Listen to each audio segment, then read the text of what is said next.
This hearing will come to order. And before we begin our formal business, let me first extend a welcome to our new Finance Committee members. We have Senator Marshall on the Republican side. Welcome, Senator. And on the Democrat side, we have Senators Lujan, Sanders, Smith, Warnock, and Welch. We welcome you all to the committee as well. You all bring great expertise to the committee, and we look forward to working with you.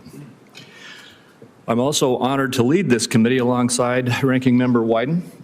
Senator Wyden and I have a proven track record of working together to improve the lives of our constituents in the Pacific Northwest and on this committee. And we can and will do so again in this Congress. I look forward to working with you, Senator Wyden. This committee's jurisdiction, tax, trade, and healthcare policy reflects some of the most challenging matters that Congress confronts. The Finance Committee will continue its long tradition of addressing these matters in a manner that invites bipartisanship and delivers results to create opportunities for Americans. Turning to today's hearing, let me extend a warm welcome to Mr. Scott Bessent, President Trump's nominee for the Secretary of the Treasury, as well as his family. Congratulations, Mr. Bessent, on your well-deserved nomination, and thank you for your willingness to serve and for your extensive cooperation with this committee. It has already been a great pleasure to work with you. You've been transparent, candid, and insightful with me and with my colleagues. You've spent countless hours meaningfully answering our questions and according yourself with great courtesy, dignity, and professionalism.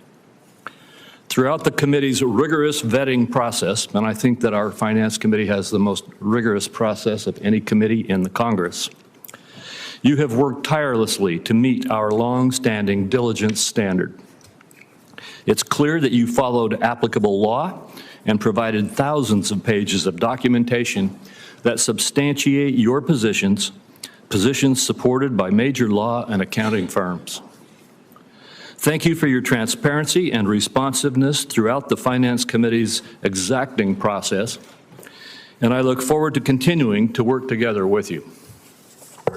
Mr. Bessent has worked for the last 3 decades as one of the sharpest minds in the global finance industry, including as an entrepreneur who started his own asset management firm. He taught economic history at Yale University, is a member of the Council on Foreign Relations, has served on the board of universities and nonprofits, and engages in a variety of philanthropic endeavors. Mr. Bessent, based upon your background, experience, and character, President Trump made an excellent choice in nominating you to be Secretary of Treasury. As you have described it, the position for which you are nominated is at the heart of the American economy, which is in turn at the heart of global economic growth. A Treasury Secretary heads the agency charged with supporting economic growth, representing U.S. interests before foreign nations and global financial markets and organizations, managing the federal treasury and overseeing financial institutions, to name just a few of the responsibilities. Past successful Treasury Secretaries have understood business and financial markets, as well as foreign policy and national security, budgets, and regulation. They have worked collaboratively with Congress to enact the President's priorities. Additionally, they have been forthright and communicative. The next Treasury Secretary will have to work with Congress to preserve and build on the pro-growth Republican tax policies that have greatly benefited all Americans, as well as improve our global competitiveness through trade deals that create market access and combat China's unfair practices. As seen in the results of our most recent election, American voters resoundingly support returning to the robust economy that we enjoyed during President Trump's first term.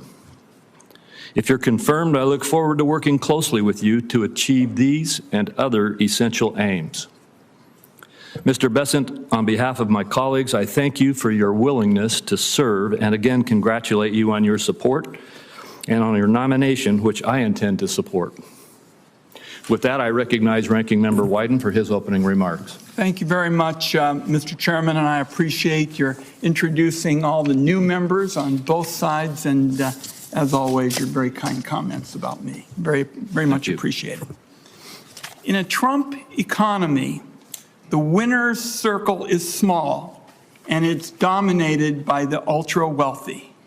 Working people and the middle class are on the outside looking in, and Trump and his advisors are indifferent to the problems they face each day. I've had more than 1,100 open to all town hall meetings in my state. I'll have several more this weekend. The second word I hear from Oregonians in those meetings is almost always bill. Grocery bill, medical bill, electricity bill. Americans feel held down by the cost of living. They look at the growing fortunes at the top and they weigh that against their sense that America's middle class just doesn't have the opportunities to really get ahead. The American people voted for change, and more than anywhere else, they want change in the economy. I don't believe they're going to get it from Mr. Bessent or Donald Trump. The centerpiece of the Trump economic agenda is extending his 2017 tax law at a cost of more than $4 trillion. Ultra-wealthy individuals who rake in millions each year would get tax breaks of hundreds of thousands of dollars.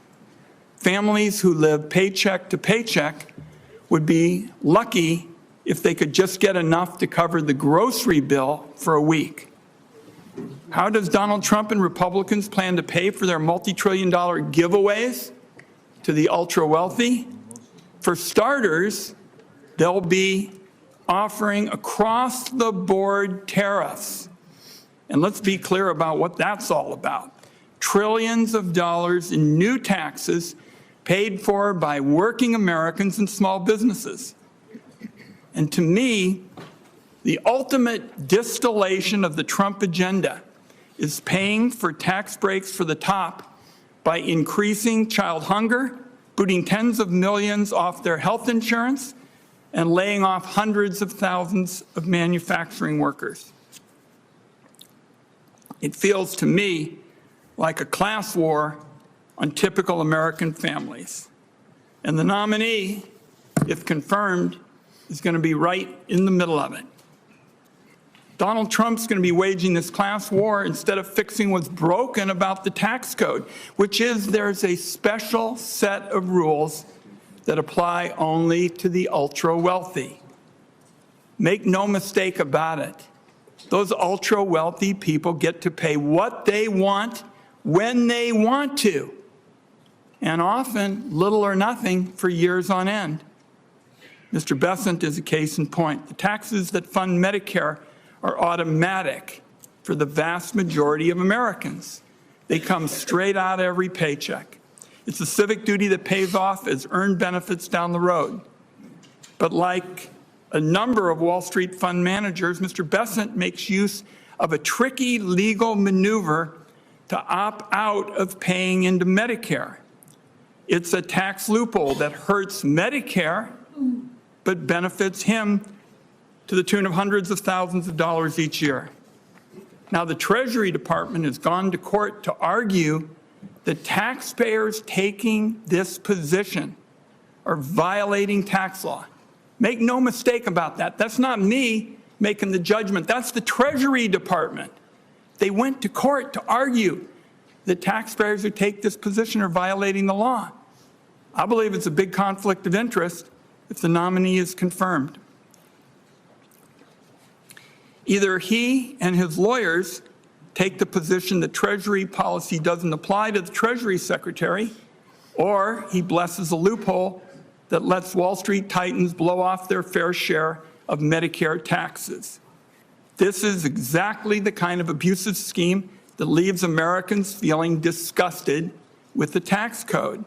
They feel it every spring when they go to file their taxes through the big software companies as well. It's absurd that Americans get charged huge amounts of money to file their taxes every year. That's why a number of us in this room worked hard to create the new direct file program with resources from the Inflation Reduction Act and the Biden administration. It's a free option that allows taxpayers to file their returns directly to the IRS. No software middlemen picking their pockets or harvesting their data. It launched last year to rave reviews, and virtually nowhere in the Western industrialized world do we have the kind of bureaucratic, costly system we have today, and we're trying to change it. 35 million Americans across 25 states, 30 million Americans across 25 states are going to be eligible to use direct file this year. That's if it continues to survive. The software giants want direct file killed. Republicans are on their side, so maybe they're going to get their way. If they do, it'll cost American taxpayers hundreds of millions of dollars this year alone. Trump and Republicans aren't stopping there when it comes to siding with special interests over the typical consumer. The Inflation Reduction Act was the largest investment in clean energy in our history. It was largely developed in this room, and it took years to try to find the common ground around technological neutrality. And the more you reduce carbon, the bigger your tax savings. It's created hundreds of thousands of jobs. It's saving consumers money on their energy bills. And along with record fossil fuel production, it's brought energy security to a level not seen in generations. Our country is in a clean energy arms race with China and other powers. But unfortunately, these policies from Donald Trump and Republicans may prevent us from winning that arms race with China. That's because the Trump administration is talking about selling out to special interests and far-right ideologues that want to nuke the provisions of the IRA that help us promote clean energy. They want to keep in place the oil and gas subsidies that have been around for more than a generation, but eliminate the incentives that put us in the lead on clean energy. From what I've read, that's how the nominee sees it as well. That would be a recipe for higher energy costs, weaker energy security, and surrender to China when it comes to clean energy jobs and investment. In my view, that just defies common sense. I'll close with this. Many people, myself included, hoped that the president-elect would pick a steady hand for Treasury Secretary, someone who would be a moderating force, who'd work with all sides, and especially for the interests of all Americans, for a tax code that gives everybody in America the chance to get ahead, not just the people at the top. So this is an important discussion today, and I wish I had read something that would indicate that this nominee would be the kind of Treasury Secretary I described. That's why we have the hearing, to get his views. Thank you, Senator Crapo. Thank you very much, Senator Wyden. And today, we are honored to have our good friend and colleague, and now the new Budget Committee Chairman, Senator Lindsey Graham, to help introduce the nominee. Welcome, Senator Graham, from the great state of South Carolina. I want to thank you for joining us today, and I'll turn it over to you to introduce Mr. Bessent. Well, thank you, Mr. Chairman, and ranking member to all my colleagues. And there are only 100 of us. We know each other pretty well. This is my first appearance in the Finance Committee, probably last. Y'all work on complicated stuff, and I'm glad you like this stuff. Seems kind of boring to me, but it's important what you do. And I respect the intellect of the people on this committee because our economy needs the best minds that we can find on the Finance Committee. And we need a Secretary of Treasury that knows what he's doing, has the trust of the president, and loves his country. Your ship came in with this guy. So Scott Bessent's from South Carolina. He's academically gifted and real-world tested. He went to Yale, so nobody's perfect. When he told me that, I said, I don't know about that. But anyway, he's really, really smart, and this is a complicated area. Now, why am I here? Because Trump won. I wouldn't be here if Trump hadn't won. Trump won because more people voted for him. And he had to pick people to form his cabinet. And when he talked about the Secretary of Treasury, I'm not the normal person you would go to ask about, because this is not so much my portfolio. But when he mentioned Scott, I said, oh my God, home run, from my point of view. I mean, you talk about somebody who's academically gifted, understands the world. Scott, like any Republican president, would pick Scott. I mean, he's really understands the president and what the president wants to do. And the reason I vote for almost everybody, for every president, is I believe, colleagues, that every president deserves a cabinet that they know and trust and can rely upon. If I had to vote for people based on agreeing with them, I wouldn't vote for anybody y'all picked. That's not the standard for me. I vote for people who I disagree with because I think they're qualified. So I would just ask the committee to think for a minute, is this man qualified?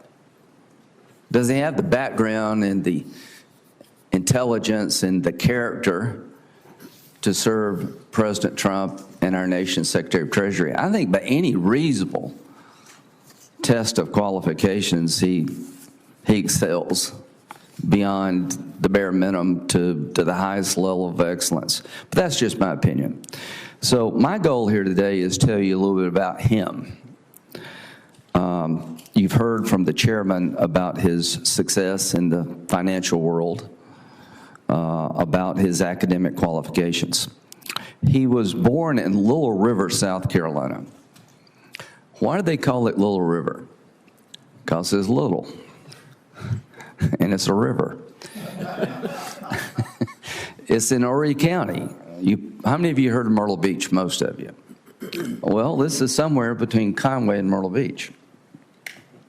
At 9 years old, his first job was to set up beach chairs and umbrellas in North Myrtle Beach. And apparently you did well there, because North Myrtle Beach is thriving. He went to North Myrtle Beach High School, and he was voted most likely to succeed in 1980. And we have a high school classmate of his. What did they see in him? The same thing I see. Someone who really is talented and works hard and just a good person. The type of people that you think are going to succeed, but you hope succeed. So he lives in Charleston, in a really nice place. Going from Little River to Charleston is about a 2.5-hour drive, but it's a real change. Since I represent South Carolina, I like them both very much. He's married, John, his husband's right behind me. They have 2 kids, Caroline and Cole, and they're absolutely adorable. And from a South Carolina point of view, we're really proud of Scott. I was over the top happy when President Trump picked him, because I know him. I know where he came from. The rich and powerful don't live in Little River. This is truly the American dream. This man has been successful at everything he's ever tried to do. He's worked really hard. And why did President Trump pick him? Because he believes that President Trump's economic agenda is good for this country, and he wants to help President Trump be successful. And here's what Scott said. I think it's the melding of economic policy with national security. Economic policy and national security are now indispensable, and Donald Trump understands that. So I'm here to tell you, folks, I agree with that. If we don't have energy independence, we're less safe. If we don't get our debt in order, we're less safe. I am known around here as kind of a national security guy, but I do understand economic policy matters. If you want to clean up the environment, a carbon fee seems to be a good way to do it, to punish China and India for bad carbon practices. Call it a tariff, call it whatever you want to do. So President Trump won. I'm here today because he won. I'm here today because Scott lives in South Carolina. I'm here today to tell you, if you use qualifications as your test, this is the easiest vote you'll ever take. If your goal is to play like the election didn't happen, then I guess you'll vote no. That's just where we're headed in the Senate. When you lose an election, you get up and dust yourself off and you get ready for the next one. But I was honored when he asked me to introduce him, because I know this man, and America will be in good hands if he's our Secretary of Treasury. He deserves this job. He's qualified for this job. And President Trump, thank you for picking him. On behalf of all of us in South Carolina, we're extremely proud of you, and we wish you well. Thank you. Thank you, Senator Graham. We appreciate you giving this introduction, and you are now excused, as is our practice. And Mr. Bessent, before we turn it over to you for your opening statement, I have 4 questions that we ask all nominees who come before this committee. The first is there anything that you are aware of in your background that might present a conflict of interest with the duties of the office to which you have been nominated? No, sir. Second, do you know of any reason, personal or otherwise, that would in any way prevent you from fully and honorably discharging the responsibilities of the office to which you have been nominated? No, sir. Third, do you agree without reservation to respond to any reasonable summons to appear and testify before any duly constituted committee of the Congress if you are confirmed? Yes, sir. And finally, do you commit to provide a prompt response in writing to any question addressed to you by any senator on this committee? Yes, sir. Thank you very much. Again, welcome to the committee, Mr. Bessent, and you may make your opening statement. Good. Thank you. Chairman Crapo, Ranking Member Wyden, members of the Finance Committee. It's an honor and a privilege to be considered by this committee as the President's nominee for the Secretary of the Treasury. I want to thank all of you who took the time to meet with me over the past few weeks. I want to thank my spouse, John Freeman, who is here today, and my wonderful children, Cole and Caroline, Mike, I'm not sure his mic's working. who are sitting behind me. Mr. Bessent, could you pull the microphone a little closer to you? Who are sitting behind me for the ultimate civics lesson.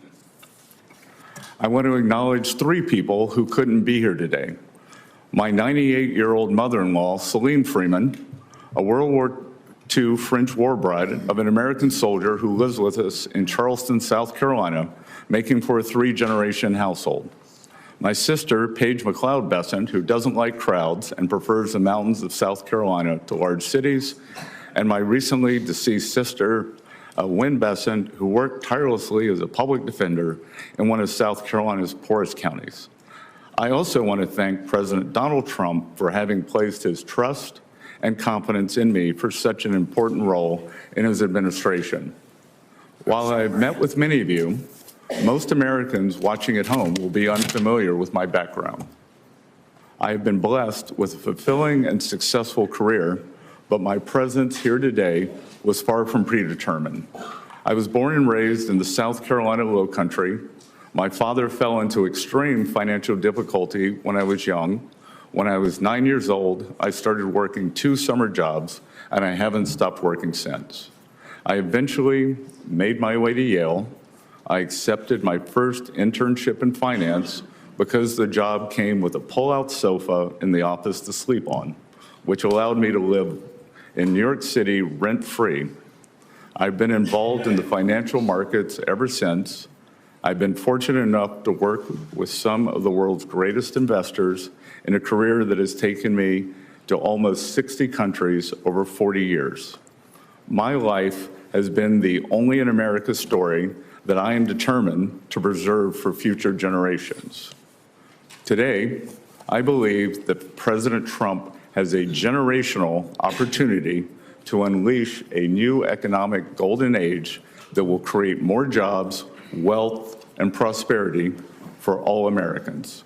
My life's work in the private sector has given me a deep understanding of the economy and markets.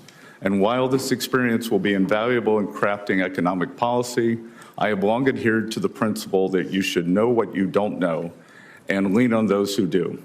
Having never served in government, I intend, if confirmed, to be in close contact with each of you in your offices and seek your counsel.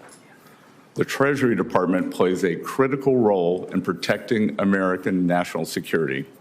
We must secure supply chains that are vulnerable to strategic competitors, and we must carefully deploy sanctions as part of a whole-of-government approach to address our national security requirements. And critically, we must ensure that the U.S. dollar remains the world's reserve currency. Today, Americans face significant challenges in an economy that has not created enough opportunities for working men and women. We have an affordability crisis, a housing shortage, and for the first time in my lifetime, parents feel as though the American dream is slipping away from their children.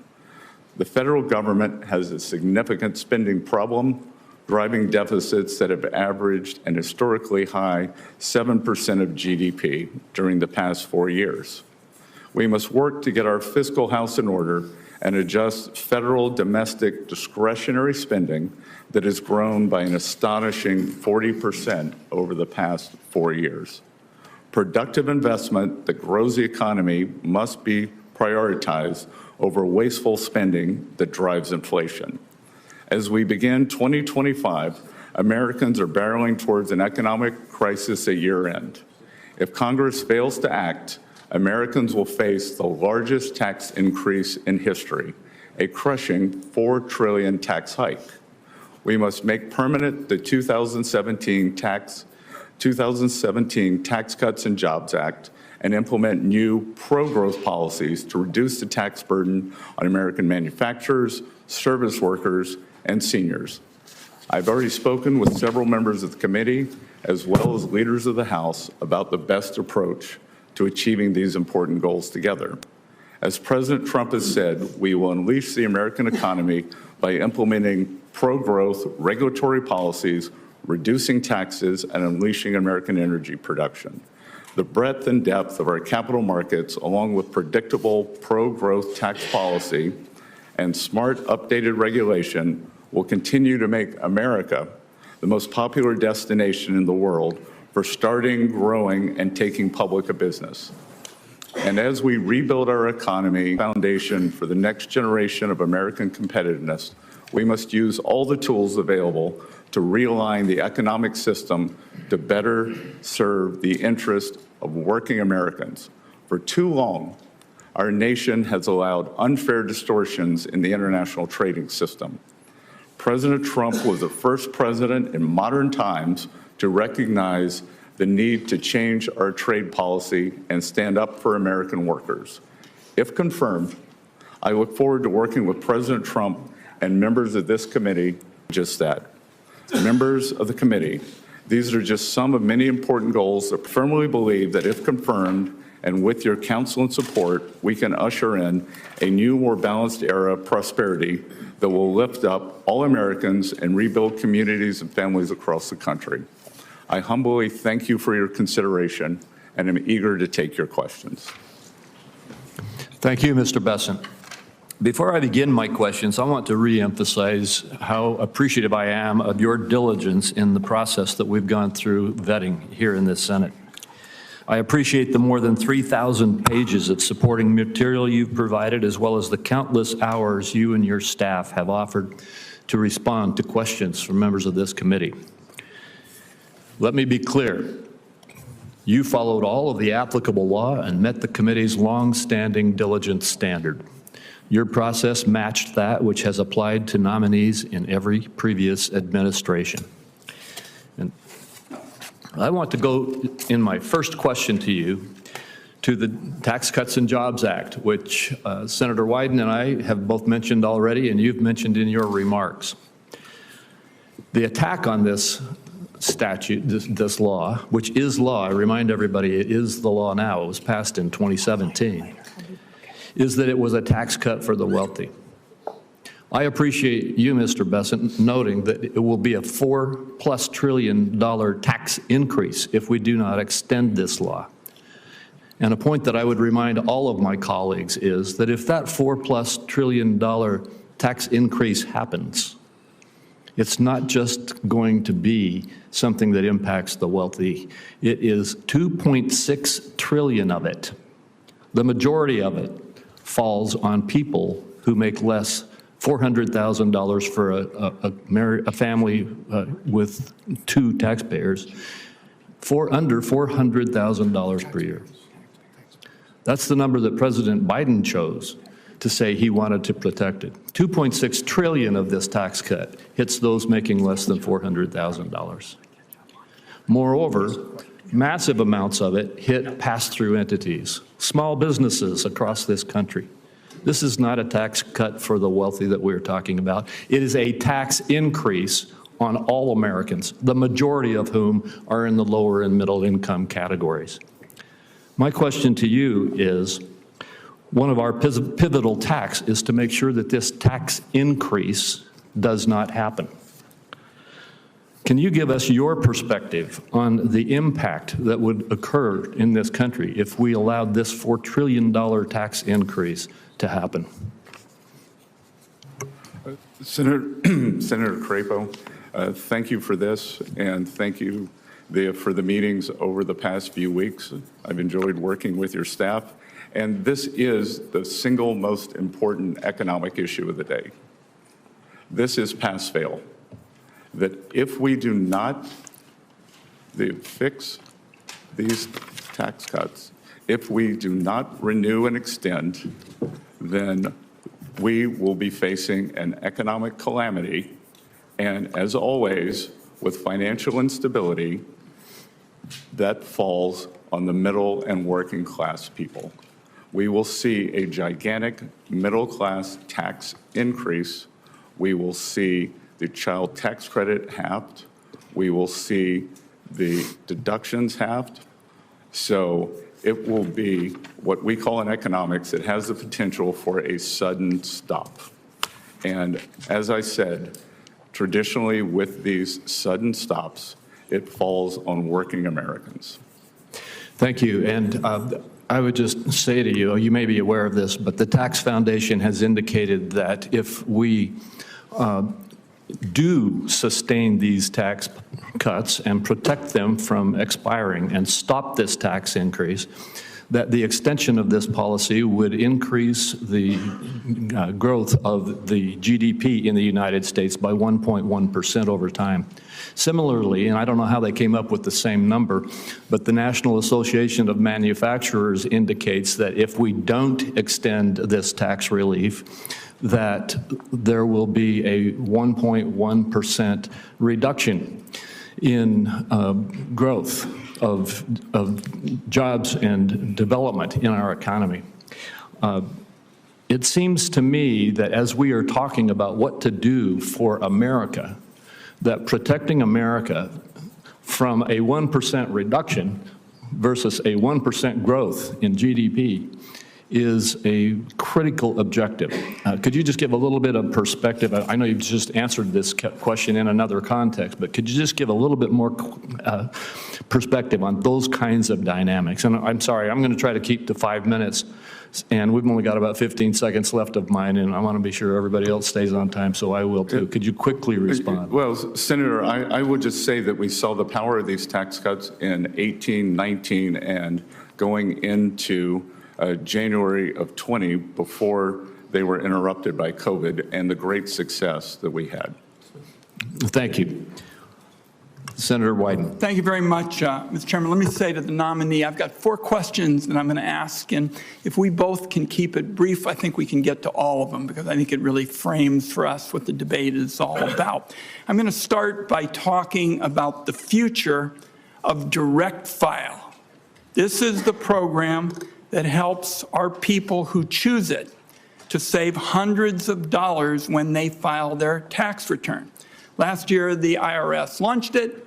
It was enormously popular among taxpayers, but of course, the tax software giants and their big lobby just hate it. They want to shut it down. Now, the filing season starts January 27th, so it opens in 10 days, and millions of taxpayers around the country have already been notified that they are going to be eligible to use direct file this year. So I won't do this for every question, but I'd really like a yes or no on this one. Will you commit to keeping direct file up and running if you're confirmed? I will commit that for this tax season, that direct file will be operative, and the American taxpayers who choose to use it will. And if confirmed, I will consult and study the program and I appreciate the answer. It means that taxpayers are going to save, who choose to use it because it's voluntary, hundreds of dollars, and we'll have a chance to see once again how popular it is with practically everybody except the tax prep software crowd. On to tariffs. Donald Trump, with no plan and no strategy, says he's going to put across-the-board tariffs, blanket tariffs on all imported goods, which means that our workers and our small businesses are going to get clobbered with additional taxes on practically everything they buy from other countries. My question here is, who would pay these tariffs? Americans or foreign countries? So this, Senator Wyden, just to understand, so I can frame the answer correctly, do you believe that these tariffs are a consumption tax increase? I believe these tariffs, you can call it whatever you want in terms of trying to gussy it up. They're going to be paid for by our workers and small businesses. And all through the campaign, we heard they weren't, that foreign countries were going to pay it. I think that's baloney. It's going to be paid for by workers and small businesses. So, your response. Yes, Senator, I would respectfully disagree. And the history of tariffs and tariff theory, optimal tariff theory, does not support what you're saying. Traditionally, we see that the current, if we were to say use a number that has been thrown around in the press of 10%, then traditionally the currency appreciates by 4%. So the 10% is not passed through. Then we have various elasticities, consumer preferences may change. And finally, foreign manufacturers, especially China, which is trying to export their way out of their current economic malaise, they will continue cutting prices to maintain market share. Okay. That's an academic view of it. But what I know is the history of this is it clobbers people of modest means. They're the people who are going to get hit. And all through the campaign, there was a big show that it was going to be paid for by foreigners, not so. Two other questions that I want to get in. And I already made it clear, and you and I talked about this. I'm for a tax code that gives everybody the opportunity to get ahead. You and I talked about my friend Bill Bradley. He and I have been working for this for years. Do you believe the tax code should treat wages differently than it treats wealth? Look, in any tax system that advantages and creates distortions, it is a change that, Senator, it is a decision that was made when the tax codes were written. And so every tax code involves the trade-offs and distortions in favor of other the gains. It sounds to me like you do believe that it's fine to treat wealth more favorably. I couldn't disagree more. The idea that a dollar earned by a hedge fund manager has more value than a dollar earned by a teacher or a factory worker, I just think is a disconnect with the American people. One last question, and that is about the legislation that was written in this room that was the biggest transformation on clean energy in American history. That is our package that basically said the tax code as it relates to energy is a broken down mess. And we basically said we're going to have a technology neutral system. The more you reduce carbon, the bigger your tax savings. Now there is a big effort in the Trump administration to reverse it. I think that's going to be bad for the economy, but it is going to be damn good for China because we are in an arms race on clean energy with them. Are you going to be on the side of people who want to unravel this? Senator Wyden, just so we can frame this for everyone in the room, China will build 100 new coal plants this year. There is not a clean energy race. There is an energy race. China will build 10 nuclear plants this year. That is not solar. I am in favor of more nuclear plants. And I would note that the IRA, as scored by the CBO, is wildly out of control in terms of spending on the upside. Well, first of all, the clean energy package does protect nuclear because members on both sides of the aisle in this room wanted it to be that way. But if you're going to talk about fossils, the United States has achieved a greater level of energy security than we've had in generations. Oil and gas production is at record highs. And it's not just that, but it's about clean energy. And I'm very troubled by your position denying that we're in an arms race with China on clean energy, because we definitely are. Thank you, Mr. Chairman. We do need to move on. And I told Senator Wyden he could have those 4 questions, but I want to remind everybody else we've got a 5-minute time limit. He deserved those extra questions. Senator Grassley. Mr. Bessent, congratulations.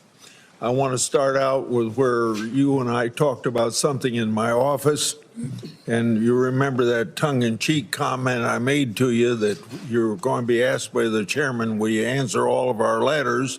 And everybody that comes to the Hill says, yes, they're going to. And I said, maybe you better say maybe, because most people don't keep that promise. So I just wanted to remind you, if I write you a letter on my oversight responsibilities, I'd appreciate it if you'd answer it. Now to my first question. My Democrat colleagues believe, you gonna put that up? My Democrat colleagues believe the only solution to our unsustainable debt and deficit is higher tax rates and that ends up being on job creators and families alike. However, history proves that high tax rates fail to raise significant revenues. Taxpayers, workers, and investors are smarter than that. In other words, they're smarter than we in Congress that thinks that at one time a 93% marginal tax rate would bring in more revenue than a 70% tax rate or a 50% tax rate or a 30% tax rate or a 40% tax rate and so on. But as you can see from this chart, Congress isn't too smart because the taxpayers decide how much money they're going to bring into the federal treasury. Now, on the other side of the ledger, federal spending is at levels we've never seen outside of war and recession and still growing. So I'm making a statement to you, but if you'd like to comment on whether or not we have a fiscal imbalance primarily or a spending problem rather than a revenue problem. Senator Grassley, I enjoyed visiting you in your office, and will remind you that when we were talking about the American agriculture, that I may be the first Treasury Secretary nominee in a long time who knows what a section is, 642 acres, and am involved in the farming business. And yes, we do not have a revenue problem in the United States of America. We have a spending problem. That historically, for the past 40 or 50 years, revenues, federal government revenues, have averaged about 17 to 17.5% of GDP. And spending has been slightly over that, leading us to a 3.5% budget deficit, which is manageable because we have roughly 3.8% nominal growth, 1.8% real growth, 2% inflation. Today, as you stated, and to be clear, this is one of the things that got me out from behind my desk and my quiet life in this campaign, was the thought that this spending is out of control. We are spending about 24, 25% of GDP. So as you said, 6.8 to 7% deficit. We have never seen this before when it is not a recession or not a war. And I am concerned because several times the Treasury of the United States has been called upon to save the nation, whether it was the Civil War, the Great Depression, World War II, or the recent COVID epidemic. Treasury, along with full government and Congress, has used its borrowing capacity to save the Union, to save the world, and to save the American people. And what we currently have now, we would be hard-pressed to do same. My last question is one I ask a lot of people to come from Treasury. While I oppose tax hikes on individuals, families, and small businesses, I've long championed sensible policies geared towards shutting down tax loopholes and providing tools to IRS to detect tax cheats. A primary example is my legislation that I authored in 2006, the IRS whistleblower law. It's brought $6 billion back into the federal treasury. This program could raise billions more if IRS would use it to its full potential. So I hope I can count on you if you're confirmed, and I think you'll be confirmed, to be supportive of this whistleblower program and work to ensure its full use to its full potential. Senator Grassley, we are in complete alignment on this program. Thank you. Next would be Senator Cornyn. Well, thank you, Mr. Chairman. Mr. Bessent, welcome to Washington, D.C. You're getting a taste of what it's like here, which is an out-of-body experience for most people who are not acquainted with it. I happen to represent a state that has the 8th largest economy in the world. We think we understand the formula for economic growth and prosperity and opportunity, which are low taxes, a reasonable and modest regulatory footprint, and opportunities for people to prosper, and by prospering, invest and create opportunities for other people to pursue their dreams. We think there's a lot Washington can learn from that formula, and it sounds to me like you agree. One of the strange experiences I've had here is that so many of our colleagues, principally on the other side, think that the money that you earn is not actually yours. It's the federal government's, and you just get to keep a little bit of it. Conversely, I believe that the money that people earn is theirs, and they have a responsibility to pay taxes, but as you point out, an over-tax burden or large tax burden has a way of depressing the economy and reducing standard of living. So I'm grateful for your nomination, and I think you are exactly the type of individual that needs to serve in this important position, and I support your nomination wholeheartedly. Let me ask you, in the short time I have, one sort of obscure question and another one that we discussed in our office. As you know, the market for U.S. Treasuries is the largest market in the world at $28 trillion, and it's critical to the financial stability of the United States. There is actually a proposal for an entity to clear U.S. Treasury futures at the London Clearing House, which is overseen by the Bank of England. Some argue that the Bank of England would have control over a heaven forbid, a default scenario in this critical market instead of the U.S. Is this a concern to you? Senator Cornyn, I enjoyed visiting in your office, and I would note that while Texas has more arrivals due to good economic policies, South Carolina has more arrivals as a percent of the population, also driven by our wonderful governor, Henry McMaster. I'm still going to vote for your nomination. I think it's 1,600 people a day in Texas, but go ahead. Yeah, everything's bigger in Texas, sir. You raised a very important question, and one that I will investigate further.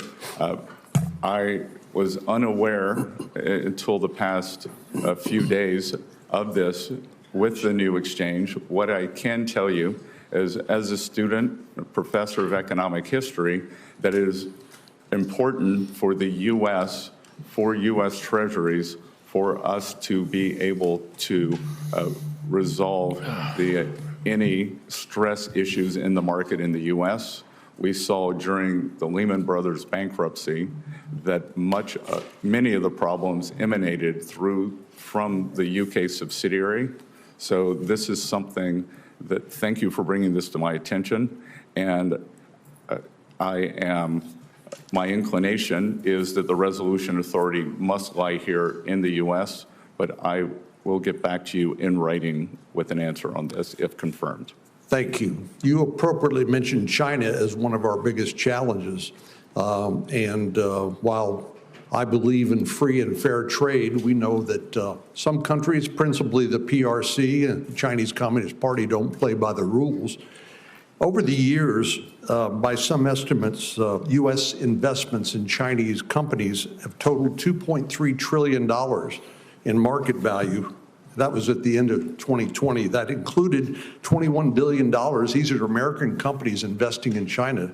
$21 billion in semiconductors, $54 billion in military companies, and $221 billion in artificial intelligence.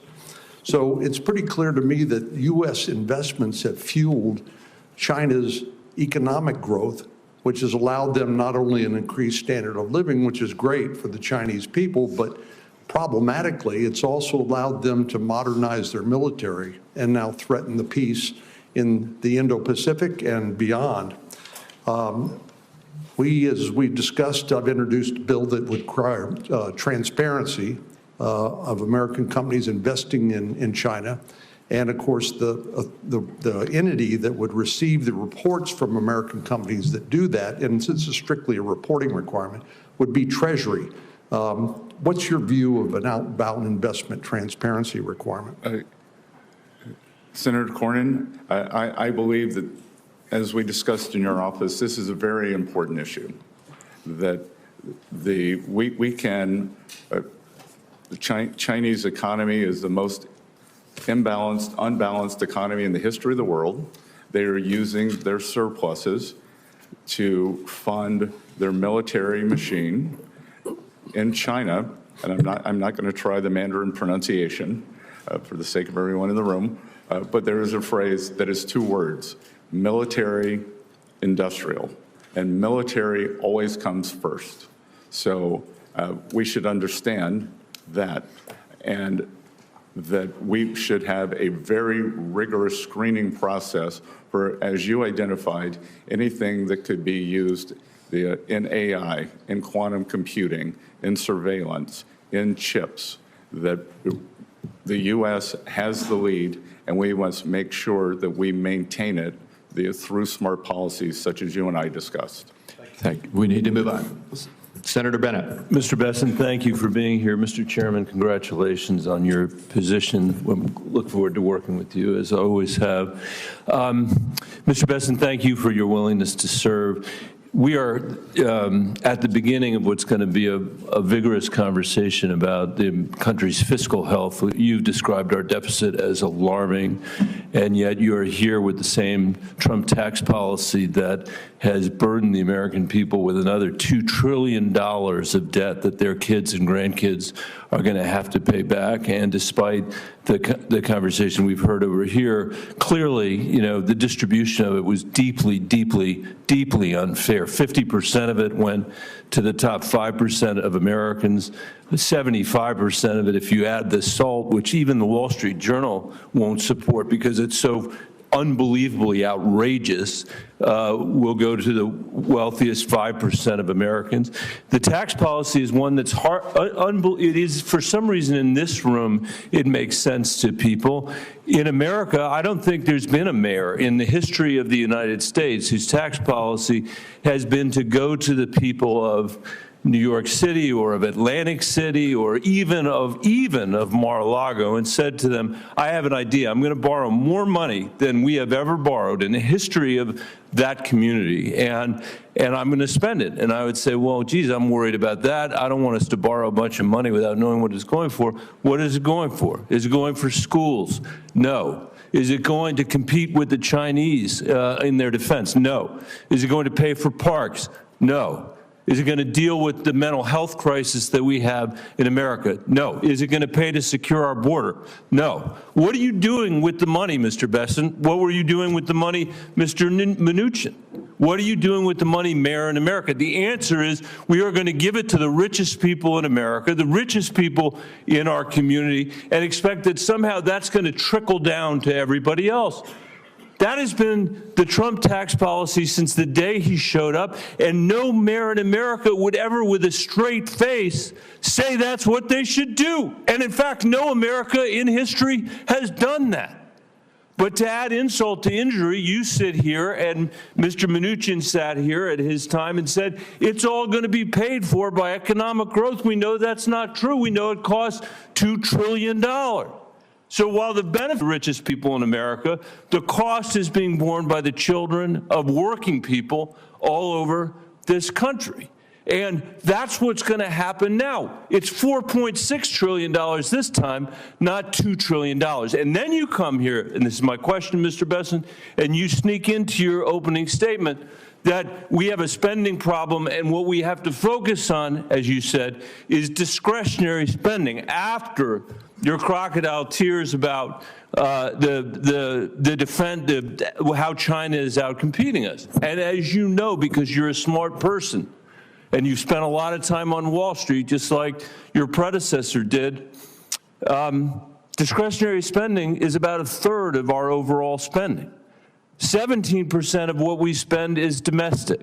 17% roughly of what we spend is military spending, that spending you were talking about with respect to China. There are so many things I think you owe the American people after we have seen the catastrophe of the result from the tax cuts the last time and the fact that the benefits went to the wealthiest people. But don't you at least owe the American people a refund for the $2 trillion that they've already incurred because of the last round? Before you get to the $4.6 trillion, can't we think of a better idea in the halls here than cutting taxes for the wealthiest people and expecting that it will trickle down to everybody else when we have the profound needs that you have talked about? When we're living in an economy, you had the American dream. We heard you say that, where fewer and fewer people can get ahead, where this generation of Americans is going to be the first generation to leave less opportunity, not more, to our kids and our grandkids, where we see massive income inequality and wealth inequality when Trump was president, when Biden was president. Can't we think of a better idea than that? And at a bare minimum, and this is tiny, don't we owe them an answer about what you are going to do to that 17% of discretionary spending, or even the third, before you come in here and say that the most important thing we should do is cut taxes for the richest people in America? Senator, thank you. And I would respectfully disagree with much of your categorization in terms of the benefits accruing to the richest Americans. Actually, the share of taxes paid by the upper percent of Americans increased after TCJA. It went from 39 to 46%. The top 50% of Americans now pay 98% of taxes, and working families had real wage increases in 2018 and 2019, and going into 2020 pre-COVID. The CBO scoring for the Trump tax cuts got rescored by $1.5 trillion. Make sure, because we're in the beginning of a long debate, that if you're going to rely on the CBO score for this, that you're going to be willing to rely on it for the things that you said it's no good. Look, I'm not in love with CBO scoring. I know that. That's why now you're relying on it. So I'm just saying, it's not funny money. This is the American people's money. We can do math. Every mayor in America has to do math, and we're going to insist that you do the math too, because we know George Soros understands the math when you work there, and you understand full well what's going on here, just like Steve Mnuchin did, just like Donald Trump does, and we're not going to let it happen against the American people. Thank you, Mr. Chairman. Thank you. And I again remind my colleagues, we need to hold our time to 5 minutes. Senator Cassidy. Mr. Bessent, I'm always going to pronounce your name as if it was in South Louisiana, and I'm going to pronounce it with a French Bessent as opposed to Bessent. That's what those folks in South Carolina do. I'll try. Let me compliment you on substantive answers. Sometimes we get people here who just rope-a-dope, and they'll have a set of statements such as have been just delivered, and all due respect to my colleague, and they just rope-a-dope, and you actually give substantive answers. I thank you for that. By the way, I also, Lindsey Graham alluded to it, going back to tariffs, which Senator Wyden spoke of. I've been very concerned that countries like China manipulate environmental regulations. You point out that they're building 100 coal-fired plants over a period of time, and that whatever we do will not have an impact on global greenhouse gas emissions because China's putting up so many. I believe I've learned that that is called an externality in economics. When we met, we discussed the foreign pollution fee, which would put a levy, a tariff on those carbon-intensive products coming from countries like China, roughly commensurate with their avoided cost of not controlling it. Now, I would think that my Democratic colleagues would like that, because that's clearly a way that they are manipulating the world economy to steal jobs from the United States and simultaneously increase global greenhouse gas emissions. Any comments on such a foreign pollution fee? Senator Cassidy, I greatly enjoyed our discussion and the extensive presentation you gave me when I visited with you. And this is a very good question because, and I believe it is one for your Democratic colleagues to understand whether they would be in favor of the equivalent of a carbon tariff. That Senator Graham is in favor of it. And I think this is a very interesting idea that it could be part of a entire tariff program because I think President Trump hasn't taken office yet. But if confirmed, I look forward to working with him on various strategies, some that could be specifically aimed toward carbon, as you say, others that could be aimed toward unfair trade practices, unfair financing practices. So if you will, there's externalities that a tariff can address. Those externalities in and of themselves hurt the pocketbook or the job prospects of an average American. Let me move on. I think you would agree with that. I applaud your goal to get our debt to GDP ratio down to 3%, or percent of our GDP down to 3%. But you studiously say that we can't talk about things like Social Security. And I think that's because routinely, if we talk about Social Security, we presume that there's going to be a cut in benefits or a raise in taxes. I think we spoke when we met. I and others have a bipartisan plan that would create a pension investment fund separate from the Social Security Trust Fund, and that, just like we do with our 401ks, invested in the broader economy and use the proceeds from that to offset the upcoming 25% cut in Social Security benefits that will occur if we don't address this problem. And just so folks get that, under current law, when the Social Security program goes insolvent in 8 years, per CBO, there'll be a 25% cut in benefits. Under the plan I and others have endorsed, it's a pension investment fund in which we, again, would invest in the broader economy with all the safeguards to keep the government from interfering.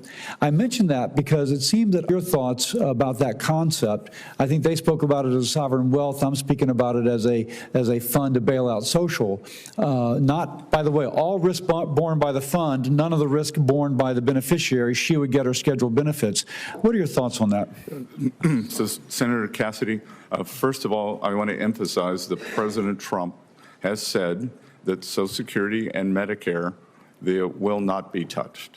And I believe... Yeah, but I'm saying touch in a positive way, not cut benefits, not raise taxes, indeed increase benefits, and take that 25% cut off the table, just to make that clear. No, I understand. And so those would not be touched. One of the tragedies of this blowout in the budget deficit is that we have to get our short-term house in order to start, before we can start implementing the smart plans such as yours. I do believe that there is discussion to leverage the asset side of the U.S. balance sheet, as we discussed in your office, in favor of a fund, whether it's a sovereign wealth fund, something, as you discussed, a supplemental fund. So that is very much in the mix. I look forward to getting back to you on it. President Trump hasn't taken office yet. If confirmed, this is something that I think could be very exciting, because we always look at the debt of the United States, and we have fantastic assets that could be earning, leveraged, or used for multiple revenue-generating opportunities. Thank you. Thank you. Senator Warner. Thank you, Mr. Chairman. Congratulations. Mr. Bessent, it's good to see you and enjoyed our meeting. I've got some specific questions I want to ask, but I don't want to litigate this now. But I do feel, as someone working with Senator Crapo and others, when we took on, I still think, the most comprehensive post-Simpson-Bowles, and we took arrows from each side. And I'm looking at any kind of pro-growth policies possible, but I just respectfully want to say there is not an industrial nation, first world industrial nation in the world, that gets anywhere close to meeting their revenue needs, and I'm not proposing that America spend anywhere like the Europeans at 17 to 18% of GDP. It's never happened historically. It's not going to happen in a Trump administration or future Democratic administrations. So we'll have a time to talk back and forth on this, but I can't let some of this go without at least offering something that there's not an economist around that wouldn't concur. We got to bring down spend, but the revenue side alone is not, excluding that, we're never going to get to a balance. I do want to raise on a more positive note, again, something I worked closely with the chairman on, and actually worked with your predecessor on, and was very proud of that relationship. I disagreed with Secretary on a lot of things, but I found a lot of things to agree with him on. And one was a relatively narrow part of the about $12 billion in. This serves access to capital for underserved communities. Under Senator Crapo's leadership, we built a bipartisan CDFI caucus, 12 Ds, 12 Rs. It's tough to get 24 bipartisan senators to agree on anything. It's kind of low-hanging fruit. There are things we can do to continue to expand this area, creating a secondary market. We've got some bipartisan legislation there, trying to reward patient capital. A lot of these institutions now have Tier 1 equity, but they've got to get patient capital. And again, Senator Crapo and I have worked with the current administration, would want to work with yours on something called the Economic Opportunity Coalition. But can you say a word or two about how you view CDFIs and this making sure that underserved communities get the access to capital so they can have their own American dream, how that fits into your lexicon? Senator Warner, I enjoyed talking to you about CDFIs in your office. The early part of my career was as a financial services analyst, so I have a depth and breadth, and I believe that the breadth of the U.S. financial services industry is what makes the U.S. economy, differentiates the U.S. economy from the rest of the world. And I think the addition of these CDFIs into underserved communities are very important. Well, I appreciate that. And again, it's bipartisan. And there are, again, you understand markets well. If we could spark a secondary market in this debt, if we could leverage, and I'm talking about private capital, and I know that's what my colleagues like a lot, private capital, but we can leverage it exponentially. One of the things we discussed, and again, we talked about this in my office, and I don't want to, one of the things I was happy to hear, I feel very strongly that we cannot reward Vladimir Putin's aggressive, outrageous behavior in Ukraine. And I think the Ukrainians have performed remarkably. Obviously, they have manpower issues. I see this from the intel side on a daily basis. One of the areas that I think we have not done as well, and candidly, the sanctions regime I don't think was as effective as it should have been. And I frankly think the Biden administration waited too late to put some of these additional sanctions on oil and tankers. The ability to Russia to retool. Listen, I hope if President Trump can settle this, hallelujah. The world would be better off. But one of the things we discussed in my office was the potential to actually increase the sanctions regime as a way to help further leverage that. Would you care to talk for a moment about that again? Yes. So, Senator Warner, I believe that the sanctions regime, especially, well, first of all, I would say in my adult life that the tragedy going on in Ukraine is one of the greatest tragedies of my adult life, and ending that as soon as possible, and any role the Treasury can play in that, if confirmed, I would like to do. As we discussed, I believe that the sanctions were not fulsome enough. I believe that I believe that the previous administration was worried about raising U.S. energy prices during an election season, and I am perplexed to see that National Security Advisor Sullivan, on his way out the door, is raising the sanctions level on Russian oil companies, and indeed, the oil prices in the U.S. are up about 9% this month. So what was good for that administration is being foisted on us.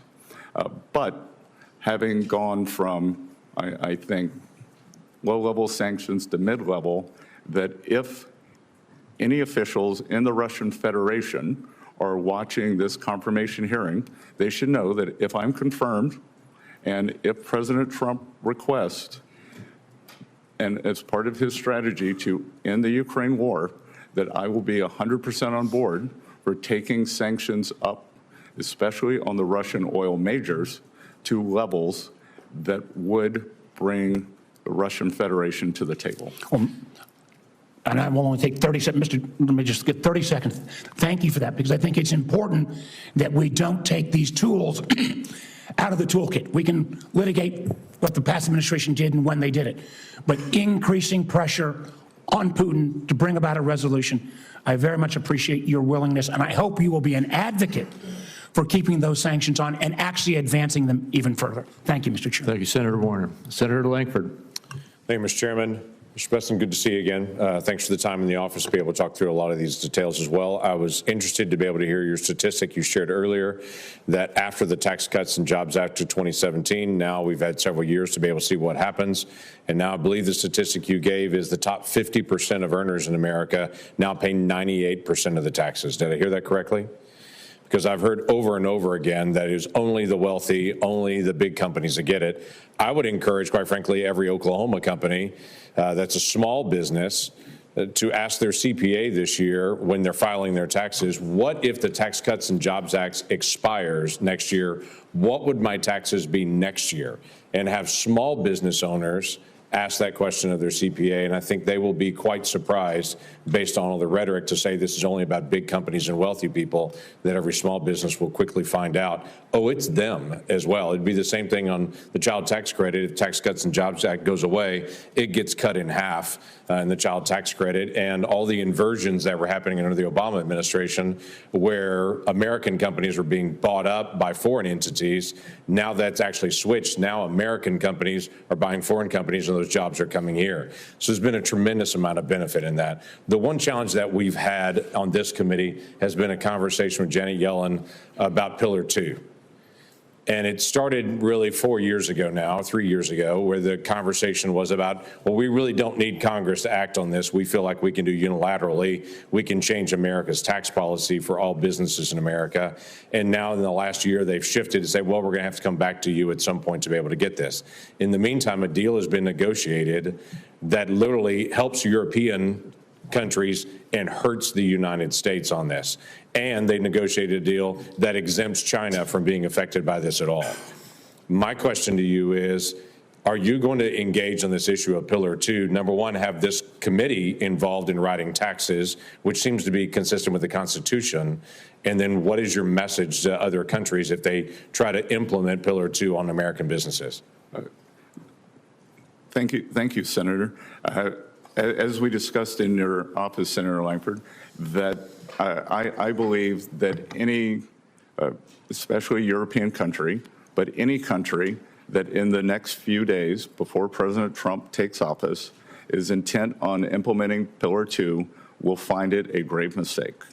That the taxation of U.S. companies is a sovereign issue, and that authority lies with this Congress, and I will respect that. I will work with you to undo what I think has been a terrible policy. Yeah. Which I would agree, and many members in this committee would agree, that not only they went around Congress violating the Constitution, but it deliberately hurt American companies. And I just think that's really terrible policy on it. It truly was America Last policy. On the energy side, you've talked a lot about energy production. I'm Oklahoma, and unashamedly, we're all the above and all the below energy. We probably have more wind and hydro and solar production in my state than any other state on this dais, with very few exceptions, but we also use oil and gas. And we're going to produce all the energy that our state needs to be able to make sure that we stay stable on that. One of the issues that is a business issue for small or large businesses that I've been fighting for is a stable bonus depreciation amount. This is not about the type of energy or the type of business even. It's if you're actually investing in your company and trying to grow your company, that you would know what that bonus depreciation. Now, this will help with pipeline productions, but it will also help a pet shop and a hair salon and a restaurant just as much as well. And so thoughts on bonus depreciation and just a stable rate for that? So, Senator Langford, you're referring to the 100% immediate? Yes, what has been in the past, but for, quite frankly, a stable rate, period. Right now, we have a diminishing rate that's unpredictable. Yes. So I think that increasing the after-tax return on capital for U.S. companies, especially small business, is one of the greatest forms of job creation that we could see. Yeah. And to go back to your point on energy production, we've heard much here today saying that we are at a record amount of energy production, and we know that's a canard. We are barely above where we were in 2020, and if we were to look at the Department of Energy projections for 2024 and 2025, we are well below those. The past 4 years, we have seen U.S. production constrained, and part of a fulsome sanctions program would mean that we need more energy production in the U.S. to make up for the loss of sanctioned Russian oil to protect the U.S. consumer. Right, which is American jobs, which is American income, which one of the things we're going to have to deal with is the intangible drilling cost punishment that was actually put on all the independent oil and gas companies in my state and everywhere else that drives up the cost for consumers as well. That's another issue that this committee needs to take on. Mr. Chairman, thank you. Thank you. Senator Hassan. Well, thank you, Mr. Chairman, and again, congratulations on your position. I look forward to working with you and all of our colleagues on the committee.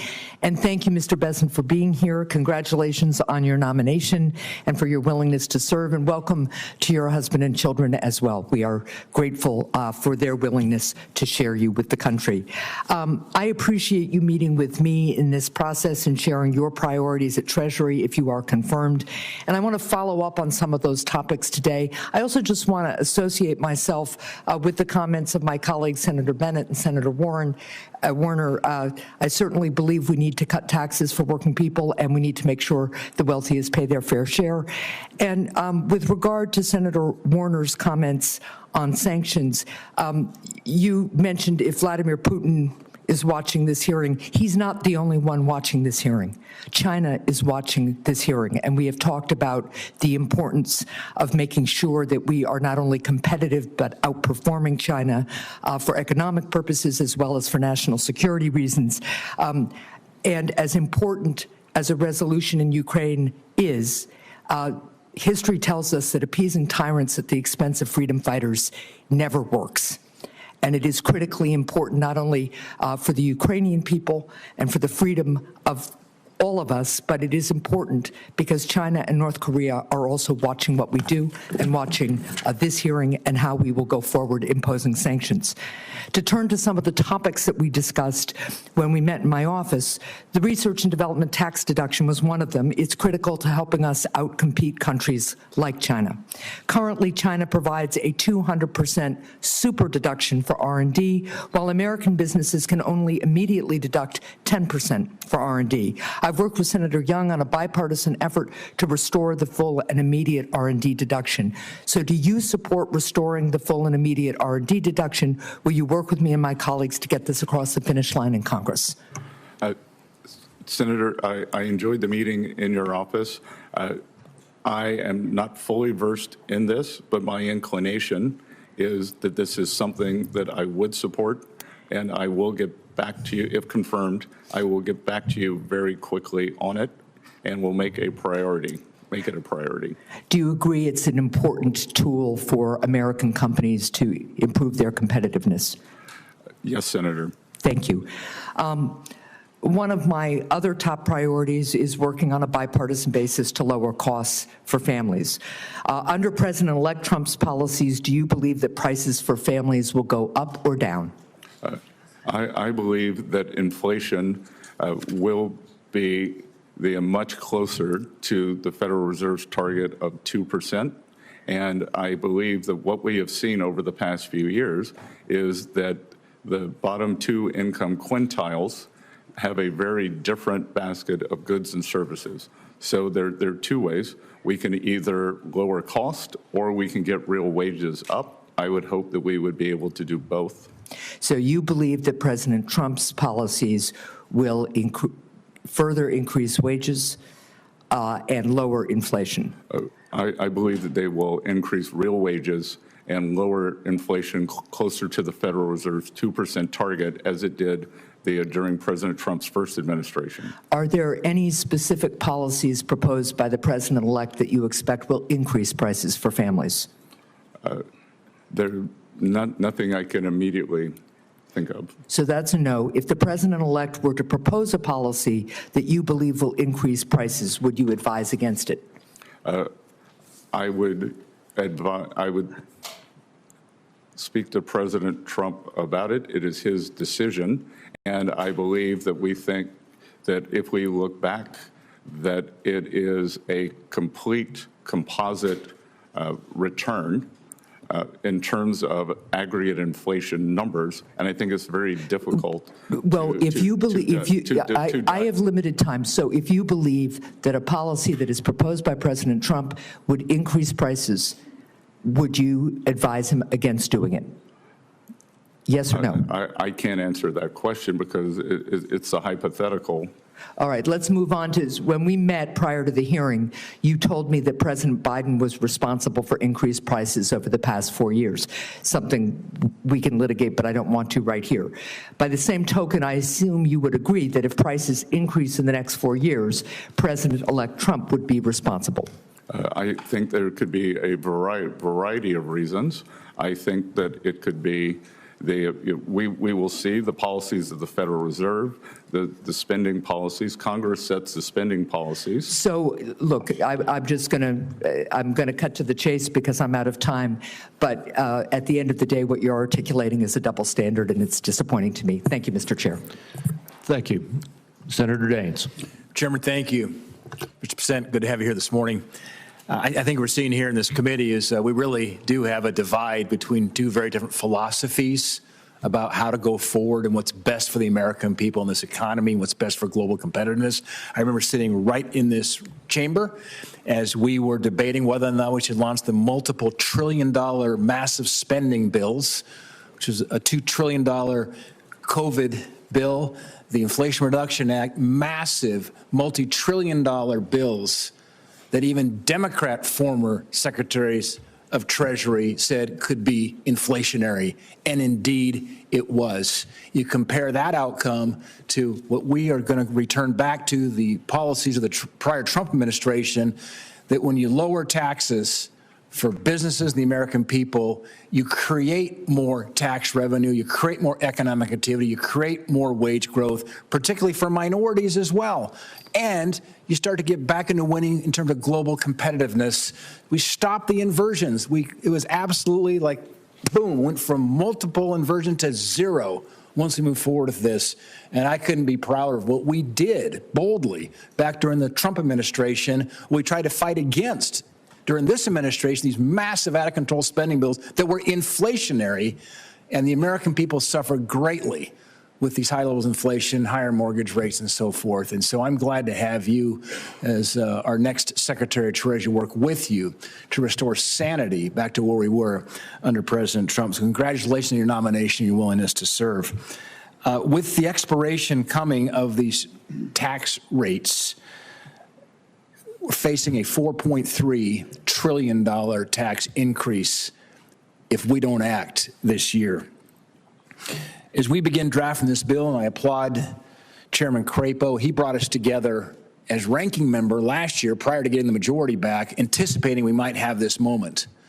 And we started talking about what are some key themes. Then we got into the details over several months of working groups for this next tax bill to renew and protect, preserve the tax rates and prevent a $4 trillion tax increase. One of the key words was permanency. Permanency. I've expressed my support for the use of current policy baseline. I've expressed my support for permanency because we add uncertainty here in Congress with expiring tax code provisions. It's time to make them permanent, to take one additional burden away from the American people wondering what's going to happen with Congress, whether my tax rates will depend on what happens in the next election or what happens if Congress can act. Let's take that off the table with permanency. My question, Mr. Bessent, is you've said we need to grow our way out of our current economic situation. I couldn't agree more. And that's just the philosophical divide we face here. Somebody who embraces more the supply side idea, reduce rates, unleash capital into the free markets and let those markets decide where that investment relies versus a bunch of bureaucrats here in Washington with wasteful spending. How does permanency and certainty of the tax code affect our ability to grow out of these problems? Senator Daines, I've enjoyed getting to know you over the past year with your work on the National Republican Senate Committee and talking to you in your office, and also discussing your history in the private sector, both of the big company and small companies. And a question like that makes it clear to me that you understand the incentives, that it is incentives that drive everything in tax policy. And I can tell you that since November 5th, for small businesses, we have seen the biggest increase in optimism since they have been keeping the metrics. So certainty, small business owners, many of whom they are pass-through corporations, believe that we will get the tax TCJA across the line. I think we could see a bigger increase in optimism. In economics, when we have something we can't define, we call it animal spirits. And I think we are seeing animal spirits, a nascent move up, but permanency and forward guidance gives people certainty. We get capital and investment, we get hiring, we get real wages. Employers want to keep train and expand their workforce. So everyone wins with permanency, certainty. A kind of forward guidance for tax policy, I think, would be one of the things that could unleash this new golden age that President Trump has talked about. Yeah, I want to make one statement. I know I'm out of time here, Mr. Chairman, but when you take a look at the private sector jobs in America, it's about 140 million private sector jobs. 88 million of those jobs are from pass-through entities. That's about 63%. Which tells me that, and that's the part that's expiring. I mean, the corporate rates are staying permanent. It's the pass-through rates, those 88 million jobs, 63% of the private sector jobs are taking a look at what's going to happen here in Washington over the course of the next 6 to 8 months. Very, very important we make these rates permanent and prevent a tsunami a $4.3 trillion tax increase that will come if we don't act. Thank you, Mr. Bessent. Thank you, Senator Cortez Masto. Thank you, Mr. Chairman. Mr. Bessent, good to see you. Thank you for meeting with me. Welcome to your family as well. Let me ask you this. I'm going to talk a little bit about the ACA premium tax credits. Over 80,000 of my constituents in Nevada receive that premium tax credit to assist them in affording their health care coverage. And on average, these credits lower an American's health insurance costs by $530 per month. Congress provided an enhanced PTC in 2021, but that policy expires this year. And without the enhanced PTC in place, millions of Americans are going to lose their health coverage. So as the person most responsible for tax policy in the incoming administration, would you commit to opposing any attempt to remove or not renew these credits? Senator, as we discussed it in your office, and as it's just been a brief time since we met, I committed to you that I would research this. I have not had time to do it before this hearing, but if confirmed, I would get back to you with all deliberate speed in investigating this. Thank you. I appreciate that. And let me just say you would agree that these tax credits, because they're current policy, they actually extend current tax policy costs. Excuse me, that you agree that extending current tax policy actually costs money. Again, I think I don't understand the nuance of that question, but I will get back to you on it. Okay, I appreciate that. You have been supportive of many of President Trump's tariff plans, and I have heard the conversation there. So I am not going to go into that, and we've talked a little bit about it in my office. But let me jump back to these credits that were imposed that some of my colleagues are against, but they have benefited Nevada, and I want to talk to you a little bit about it. The 45X manufacturing tax credit supports thousands of jobs in the Reno area and billions in investment across my state. It also is key to reducing dependence on China for the critical minerals we need for our military and supports mining jobs in Nevada. We are a mining state. We are mining critical minerals. And so will you commit to opposing any effort to repeal or reduce the 45X tax credit, which is not just a benefit in Nevada, it's a benefit in other states as well, including Alaska? So again, Senator, I am unfamiliar with that exact provision, but I do believe that it is important for us to mine, accumulate, and move to domestic production for rare earths and other vital minerals. So I will get back to you on that my thoughts on that exact program, but on a atmospheric meta basis, I agree with the direction of travel. Thank you. Let me ask you this. We also talked about this. President Trump has stated that he thinks that the president should have influence over the decisions of the Federal Reserve. And we discussed this in my office, and I appreciate that opportunity. Does it continue to be your view that the Federal Reserve should be independent of the president? Of course, and I actually believe that the notion that President Trump believes he should have influence, there was, I believe, a highly inaccurate Wall Street Journal article saying that he believed something to the effect of he should be in the room. President Trump is going to make his views known, as many senators did. 3 senators, including 2 on this committee, called for. There was a jumbo rate cut in September, 50 basis points.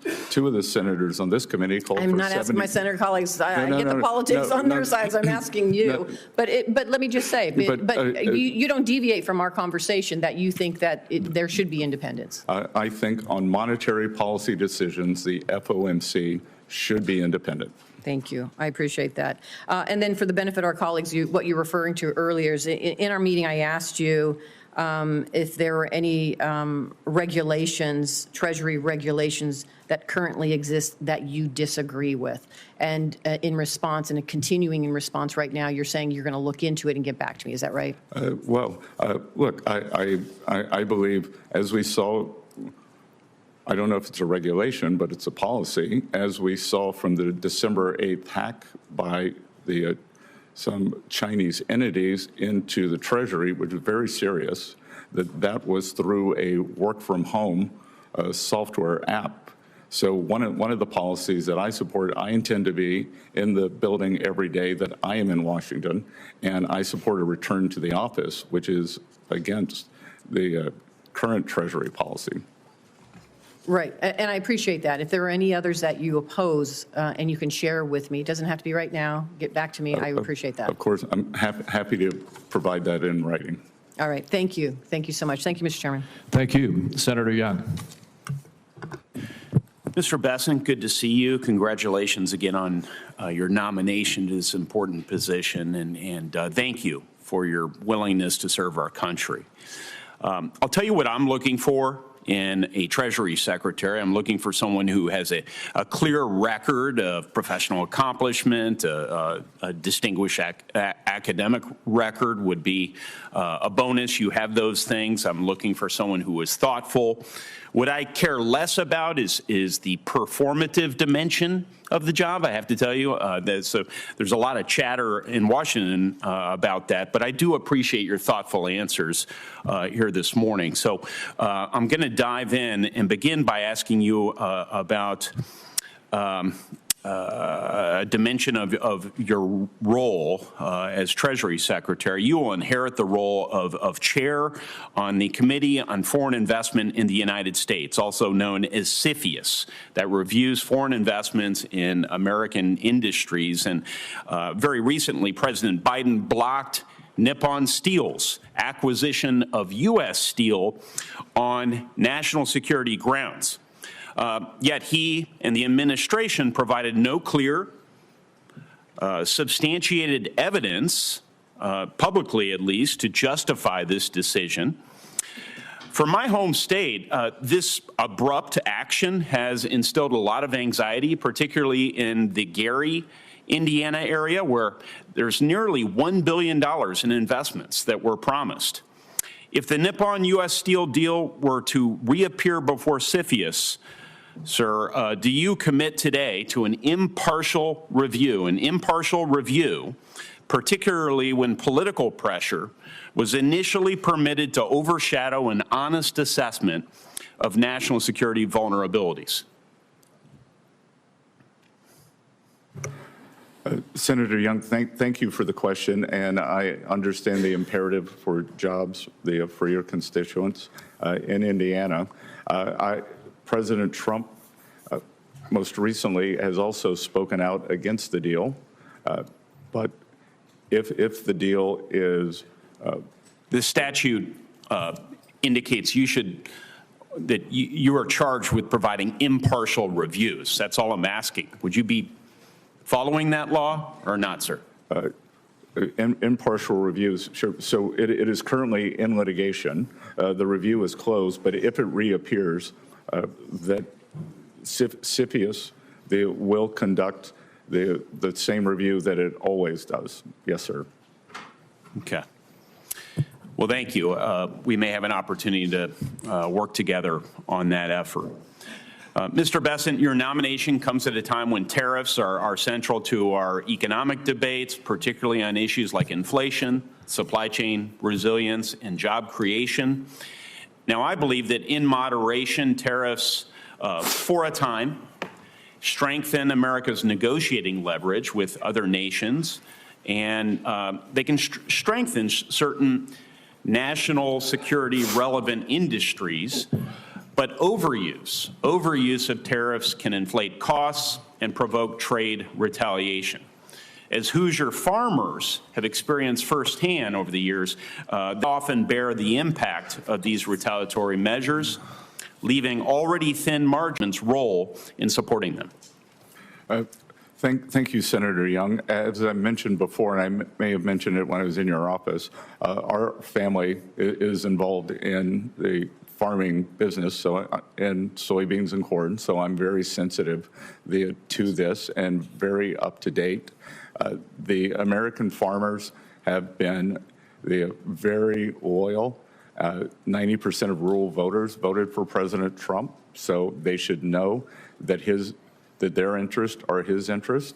And when you ask what I would do specifically, I have said recently, the Biden administration kept on all of the Trump tariffs, but what they did not do in the agreement with China was enforce the purchase provisions. So if confirmed, next week, if confirmed, I would begin pushing for the purchase guarantees that were in the China agreement to be enforced, and perhaps they push the Chinese for a catch-up provision over the past 4 years.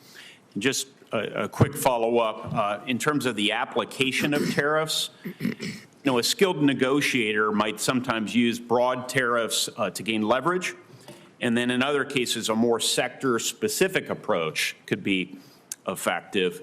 So what criteria or perhaps benchmarks would you use to inform your decision to go with across-the-board measures or more surgical tariffs? And do you believe there should be any built-in caps or triggers to prevent an unintended escalation?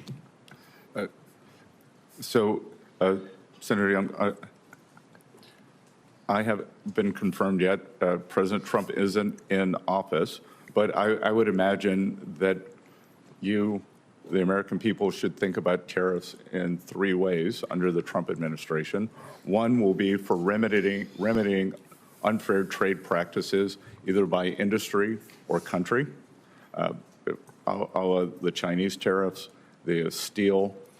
2, maybe for a more generalized tariff as a revenue raiser for the federal budget. And 3, President Trump, I think, has added a 3rd use of tariffs, as you said, as a skilled negotiator to he believes that we've probably gotten over our skis a bit on sanctions, and that sanctions may be driving countries out of the use of the U.S. dollar. So the tariffs can be used for negotiations, whether it's for Mexico on the fentanyl crisis. I think you and the American people should think about those 3 broad categories. Thank you. We need to move on. And next is Senator Sanders. Senator Sanders, I don't believe you were here when I welcomed everyone to the committee this morning, but as a new member of the committee, I personally welcome you and look forward to working with you. Well, thank you very much, and it's a pleasure to be here. Mr. Bessent, thanks very much for being in the office the other day. Mr. Bessent, the United States today has more income and wealth inequality than has ever existed in the history of our country. You got 3 people on top, Mr. Musk, Mr. Bezos, and Mr. Zuckerberg, who are now worth almost $1 trillion. That is more than half of the bottom of our society, some 170 million people. 3 people, more wealth than the bottom, 170 million. We have more concentration of ownership today than we have ever had. We have more concentration of ownership in the media, where a handful of billionaires like Musk, Bezos, Rupert Murdoch increasingly own the media and the information that the American people receive. We have a corrupt campaign finance system in which a small number of billionaires in both political parties make huge contributions into the presidential and congressional campaigns.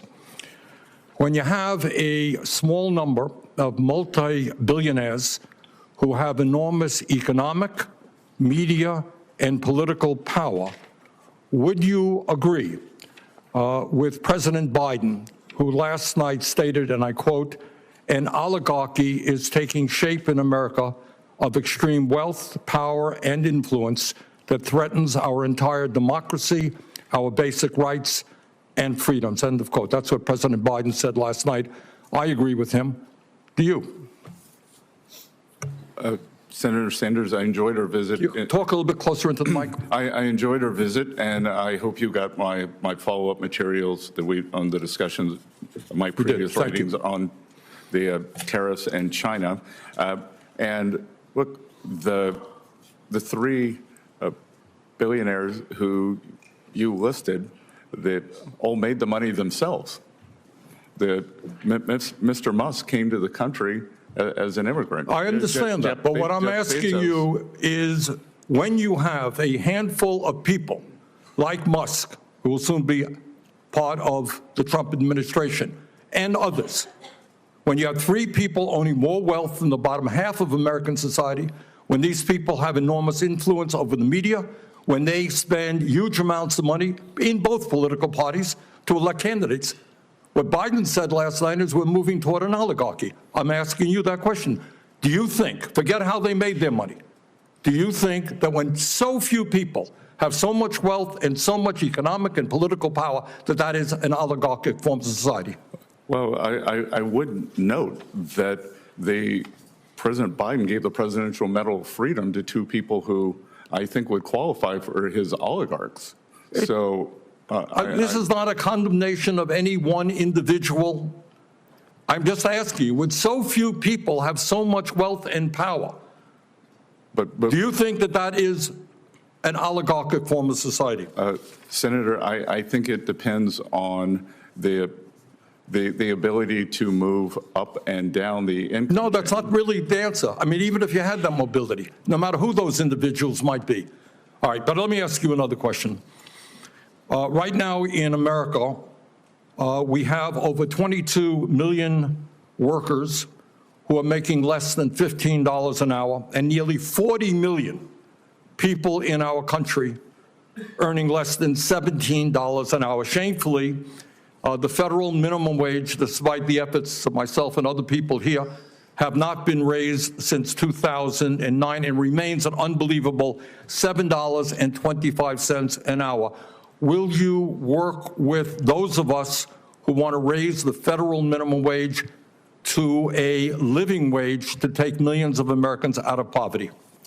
Senator, I believe that the minimum wage is more of a statewide and regional issue. So you don't think we should change the federal minimum wage of $7.25 an hour? No, sir. Okay.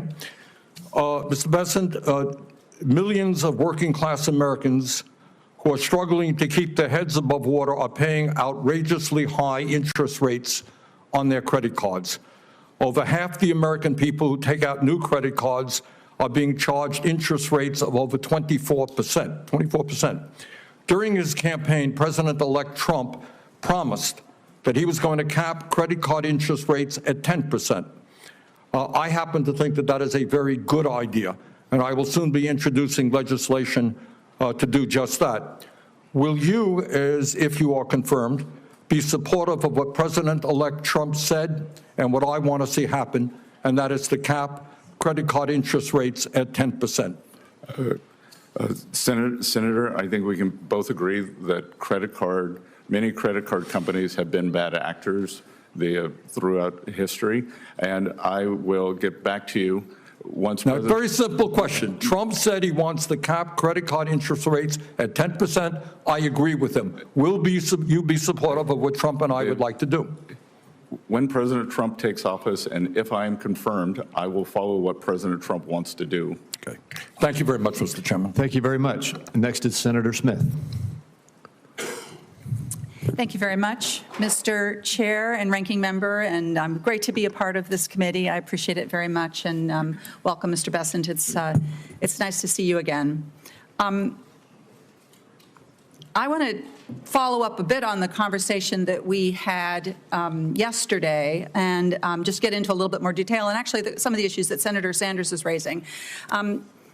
I'm focused on how we can lower costs for Americans and how we can make this economy work better for regular people in this country. And when we spoke yesterday, we talked generally about this. And you have said that you think our biggest challenge is to get after the deficit. And you've also said that your first priority is to extend the Republican Trump tax cuts, which would add $4.6 trillion to the federal deficit. And you've also said that the Trump Republican tax cuts have generated economic growth and that those benefits are going to have trickled down to everyone else. But what I see is that these Republican tax cuts have delivered massive consolidation of wealth at the top. Almost half of those benefits went to the top 5%. The top 1% got a tax cut that was 852 times bigger than the one that was received by the lowest earning working families in this country. And now these wealthy people have more money than they know what to do with. You see Elon Musk buying Twitter, and now he's got an office in the old executive office building and a seat on the platform when the president is inaugurated. And these tech billionaires are launching rockets into space and building themselves these lavish doomsday bunkers, buying up newspapers, all of which gives them more power. So what I want to ask you is, it seems to me that this concentration of wealth is not good for our country, and it is certainly not doing anything to lower prices for working families in Minnesota or help them afford a home or childcare. In fact, it seems like it's doing the opposite of that. So could you comment on this? Yes, and Senator Smith, I believe that President Trump, and if confirmed myself, are committed to addressing this affordability crisis. And part of the affordability crisis stems from this great inflation that we've had since 2020. It was nascent in 2021. It occurred in 22, 23. We are still substantially above target. My hope is that we will not see it accelerating again. And inflation is one of the great killers for working families. As we talked about in your office, the CPI or PCE, the statistical numbers, may be up about 20, 22%. Under the previous administration, but the basket of goods and services for working families. So getting inflation down, getting interest rates down, and addressing this affordability crisis. And and as you know, inflation is coming down. And one of the things that I think we saw during the course of the last couple of years was these big consolidated corporations with so much market power jacking up their prices way beyond the amount of money that they would have had to have raised their prices in order to cover their costs. So in my view, this level of corporate consolidation is actually hurting Americans. It is hurting the price. It's costing people more. And that, in fact, the Republican Trump tax bill that there's such a move to reinstate or to extend is going to contribute to that problem, not make it better. But let me ask you another question. You've also said that in order to get our fiscal house in order, we need to cut spending, we need to deregulate, and we need to privatize. So I want to just look at what we are seeing with some privatizing in the private sector that is of great concern to me. Let's look at healthcare. We've seen a move by big corporate investors into healthcare and especially hospitals. Terrible stories we've heard about rural hospitals and clinics getting shuttered, maternity wards getting shut down, and caused in part by this private equity big corporation purchasing and moving in and controlling, again, concentration in healthcare. And none of this, of course, has lowered costs for Americans. In fact, the opposite, people's costs have spiked. So I wonder, do you see this kind of model of big corporate takeovers of healthcare actually helping to lower costs for Americans? Senator Smith, healthcare, I've probably had help trying to understand healthcare cost and the drivers of that on my to-do list for 10 years to be able to sit in a room for a week and understand this, and I've never been able to do it. But I will tell you that when we see things like healthcare, like higher education, both of which have substantially outperformed any inflation index by cost, there is a problem there. I think that what you're identifying could be one of the problems, but I think the overall level of healthcare costs that we're seeing is driven by a multi-factor. It is a complicated issue, and I know I'm out of time, Mr. Chair, but what I see, and we've done work on this in Chair Sanders, when Chair Sanders was chair of the Health Committee, these big corporations come in, the quality of care goes down, patient costs go up. There's a hospital in Massachusetts that was bought up by one of these big firms, and they stopped stocking a common treatment for hemorrhage during pregnancy, and they've seen patients die. So again, I think this is an example of how privatizing is not a solution to our problems in healthcare or other parts of our economy. Thank you, Mr. Chair. Thank you. Senator Johnson. Thank you, Mr. Chairman. Mr. Bessent, welcome. Thank you for your willingness to serve. I want to just start by refuting one of the false narratives we hear ad nauseum from the other side, that the Tax Cut and Jobs Act was the primary cause of our deficits. It's just not true. So I'm going to actually use the facts from CBO. Again, this isn't to confirm CBO numbers. This actually shows you why we ought to take CBO projections with a grain of salt. After its passage, CBO projected 10 years, but I mean for 7 years that we just experienced, total revenue of $27 trillion. Actual revenue was $28.7 trillion. That's, to do the math, that's $1.7 trillion more than what CBO estimated, which shows that the original score was $1.5 trillion lost revenue. So we not only paid for the tax cut, in 7 years, we generated $200 billion more revenue, even with the COVID recession. So again, we need to take CBO scores with a real grain of salt. But I hope this committee understands what Senator Graham was talking about in terms of your humble beginnings and your tremendous American success story. And so I want to ask you a hypothetical, because you understand American families.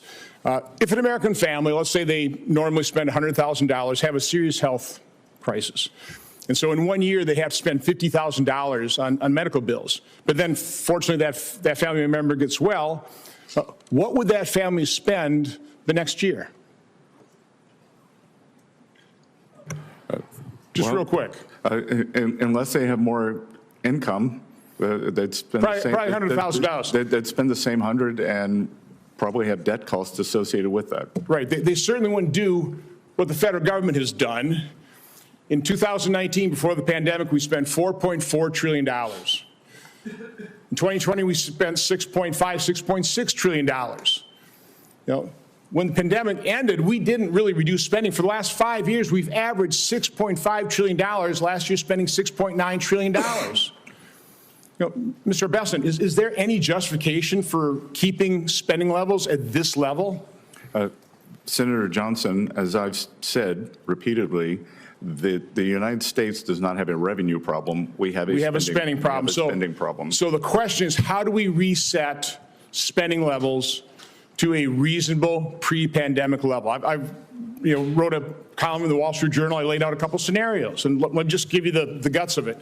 If you take one of the pre-pandemic years and increase all the spending by population and inflation, by the way, that's what families would do as well. But you exempt Social Security, Medicare, and interest, and use President Biden's 2025 budget, because you spend what we plan on spending this year. If you take Bill Clinton's 1998 spending, I don't think he spent too little back in 1998, we would be having a baseline of $5.5 trillion. If you took President Obama's 2014 spending levels, it'd be $6.2 trillion. The one I like the best, though, is if we use President Trump's 2021 budget, his estimates for spending in 2025, and use, again, just use those numbers, but slot in Social Security, Medicare, and interest as they are. Nobody's touching those. We'd be spending about $6 trillion. So wouldn't that be a reasonable level? Somewhere between $5.5 and $6 trillion as a baseline spending to project our next 10 years. Senator, I look forward to working with you on this, that you've clearly done more work than I have. And this looks like a very good starting point to me to figure out how we've gotten into this spending morass. So it sounds like pretty reasonable approach to me. By the way, I'd take 1998, I'd use Clinton's spending levels for this. I also want to refute this current CBO score on extending the TCJA.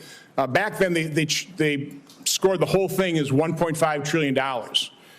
If you just inflate that the same way according to CPI, it'd be $2 trillion. How do they justify a score of $4.3 to $4.6 trillion. It makes no sense. So again, I think we need to take those estimates with a huge grain of salt. My final point, I heard the ranking member talk about inflation, the cost of living. Because we've incurred these massive deficits, a 1998 dollar today is only worth 51 cents. A 2014 dollar today is only worth 74 cents. A 2019 dollar is only worth 80 cents. That was caused by this massive deficit spending, the devaluation of the dollar, and a lot of devaluations occurred over the last 4 years because we spent too much money. Not because we didn't tax America enough, it's because we spent way too much money. Thank you, Mr. Chairman. Thank you. Senator Cantwell. Thank you so much, Mr. Chairman. Mr. Bessent, congratulations on your nomination, and I see your family sitting there in earnest on these economic issues. It's so interesting. Our perspectives, you can see from this committee, are arguing about what we think are the right economic policies for the country, and as the Treasury nominee, with your background and experience, we still are talking about the president's policies and whether we think they're effective or not. Real GDP has increased at an annual rate of 3.1% in the third quarter of 2024. That's strong growth, right? As an aggregate number, it's strong growth. Okay.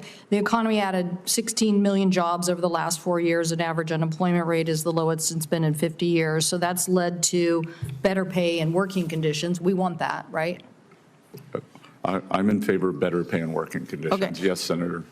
And after-tax income increased by 400%. So these are good economic news. And I personally think that focusing on innovation and building supply chains is a good thing to do.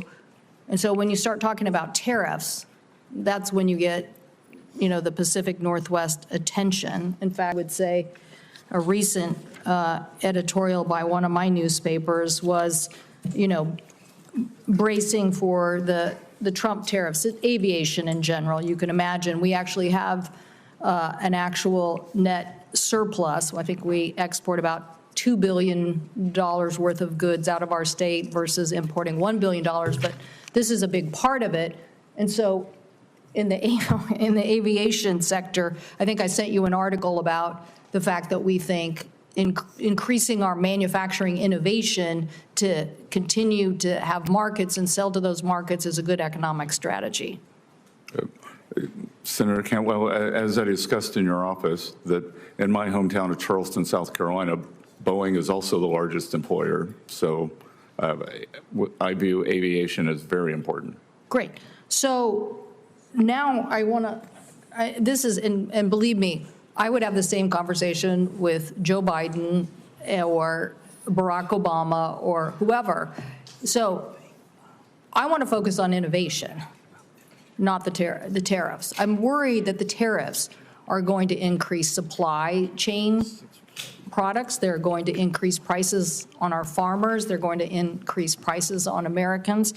And so I want to ask you, don't you think we are in an environment where exporting products and growing markets outside the United States is a big economic opportunity? And what are you going to do to build coalitions to help us be able to achieve opening up those markets as opposed to just the retaliatory tariff environment, which may raise costs on Americans and not resolve these issues? So, Senator Cantwell, thank you for that. And after our discussion in your office, I actually went back and looked at some older data. In 2000, in terms of the labor share of aggregate income in the U.S., 69% accrued to labor. Today, that number is 60, and you could see a sharp drop after what is called the China shock. So I agree with you that opening markets is good, but the free trade must be also balanced against fair trade. And clearly what has happened is the trade has not been fair. that has fallen on the American workers, and we cannot allow, as I think I mentioned to you, China is the most imbalanced, unbalanced economy in the history of the world.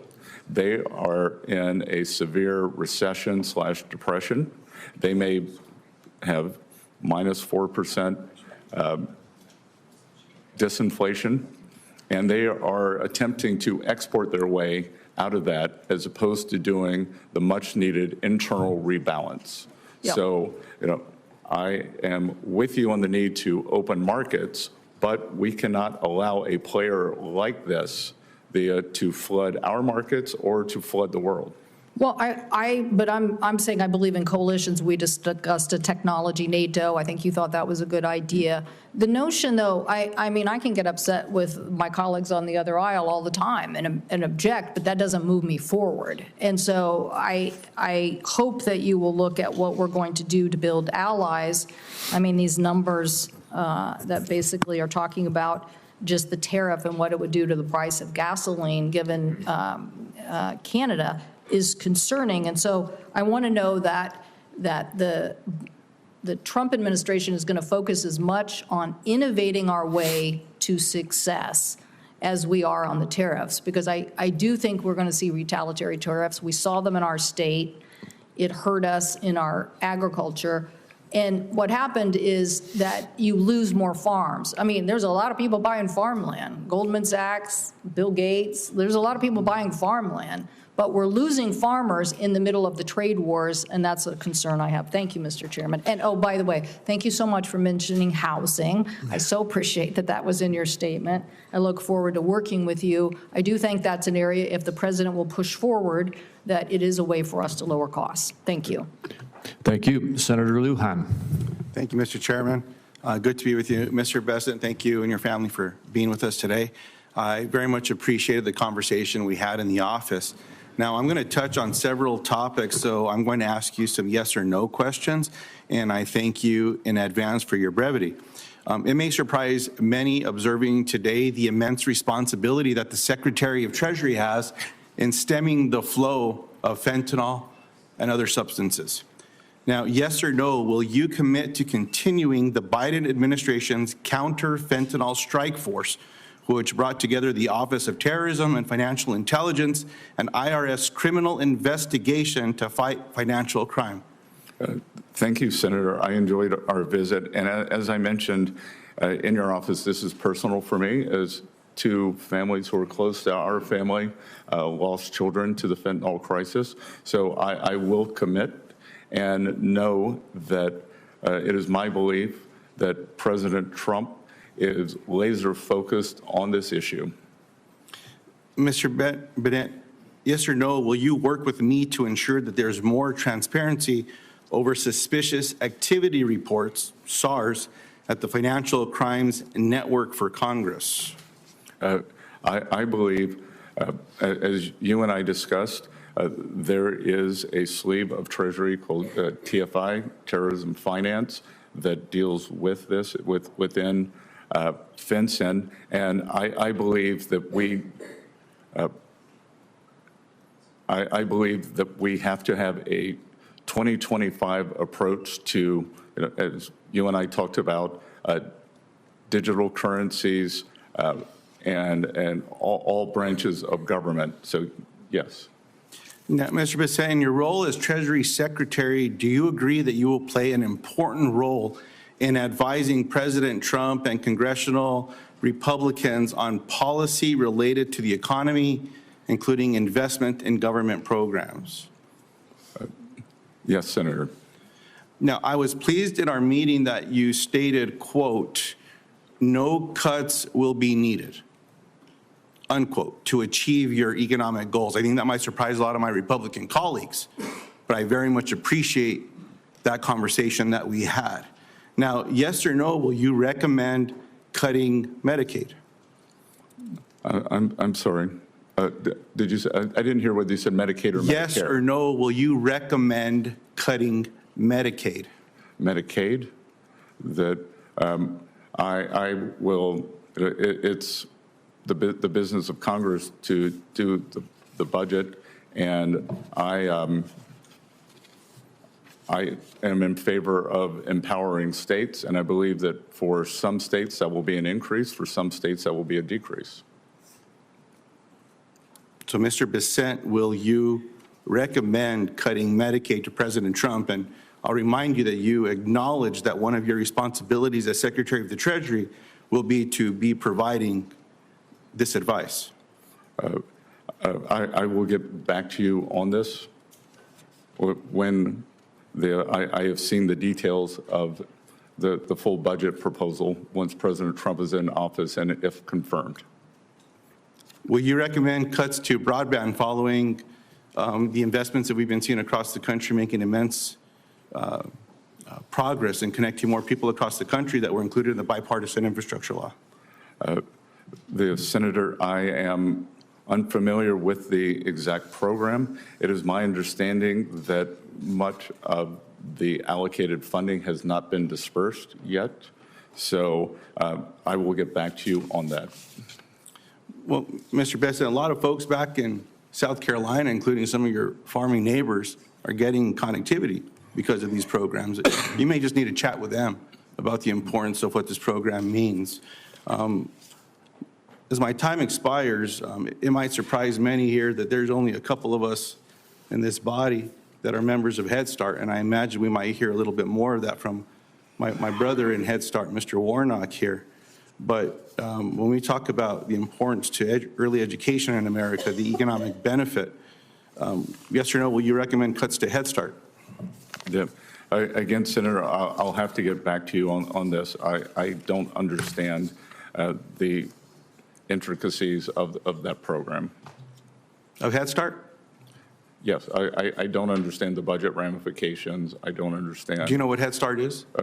Yep, I believe it's an earlier childhood education program. That's fair, sir. I didn't realize that you had to qualify to get into that program. So the family that I was raised in, we qualified to get into that program. But it opens up doors. I mean, heck, it got a couple of us to the United States Senate. So certainly hope that we might be able to find some agreement in protecting that program. And if someone tries to eliminate that in early childhood education, that we could count on you on behalf of New Mexicans, South Carolinians, and people across America to say, no, we're not going to do that one. Mr. Chairman, thank you for the time today. Appreciate you being here again, sir. Thank you, Senator Barrasso. Thanks so much, Mr. Chairman. Thanks so much for your willingness to serve. Thanks for being here. Enjoyed our discussion quite a bit in talking about the future for the country and the role of the Treasury Secretary in getting our economy back on track. This means lower prices, higher wages, more jobs, and stronger economic growth for America. It also means protecting people in states like Wyoming from crushing regulation and devastating tax hikes. It means getting wasteful spending under control. And I'm greatly encouraged by our meeting that we had. You have, I believe, a strong vision for America, a strong vision for unleashing American energy, for getting tough on China, for getting tough on our adversaries, and to getting the federal government out of the way for so many of us. I'd like to talk a bit about energy, and I've just been in the other committee yesterday, Secretary of Energy, earlier today, the Secretary of Interior, lots of energy questions. So I'm glad that we agree a key ingredient in reigniting the economy in this country is to unleash American energy. And my home state of Wyoming is, and we're an energy superpower as a nation, and we are America's energy breadbasket in Wyoming. Energy production is the heart of our Wyoming economy and the nation's economy. It supports workers as well as schools, infrastructure, the money that comes from that, the tax revenue. Wyoming is the least populated state, but it is the third largest net energy supplier, producing 12 times more energy than we consume. It's at the forefront of oil, natural gas, coal production, carbon capture technology, hydrogen production, many alternative sources of energy. What's happened is that energy producers in Wyoming and across the country faced a whole of government assault from the Biden administration on American energy production, taxes, crippling regulations. They've weaponized the tax code in ways that are just unthinkable to me against conventional American energy production. The things that Joe Biden signed into law just made things worse. But the good news is with you there, with President Trump in the White House, things are about to change. So you've talked extensively about boosting American energy production. what role do you see yourself playing as Treasury Secretary in making sure we become American energy dominant and in terms of energy security as well?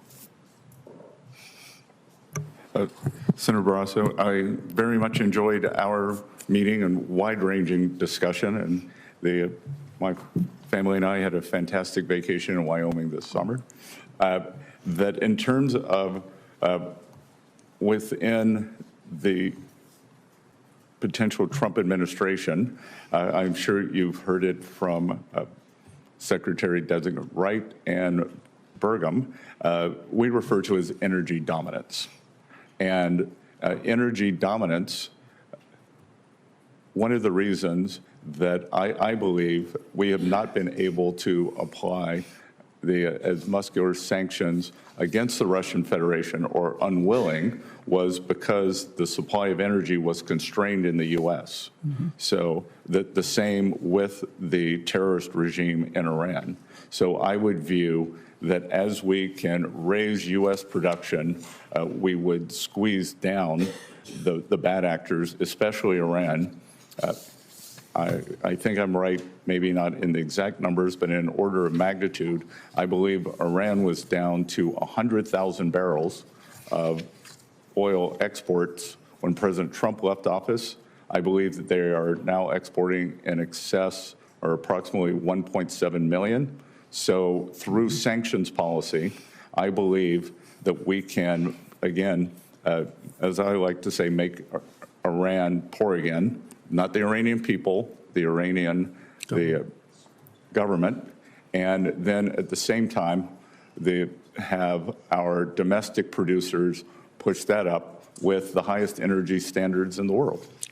Yeah, we're the best. We do it. We're the best stewards of the land, and I agree. And what we've also seen, as you mentioned, with Iran increasing the sales, or selling it to China. China is buying at a discount, so they're getting cheap energy.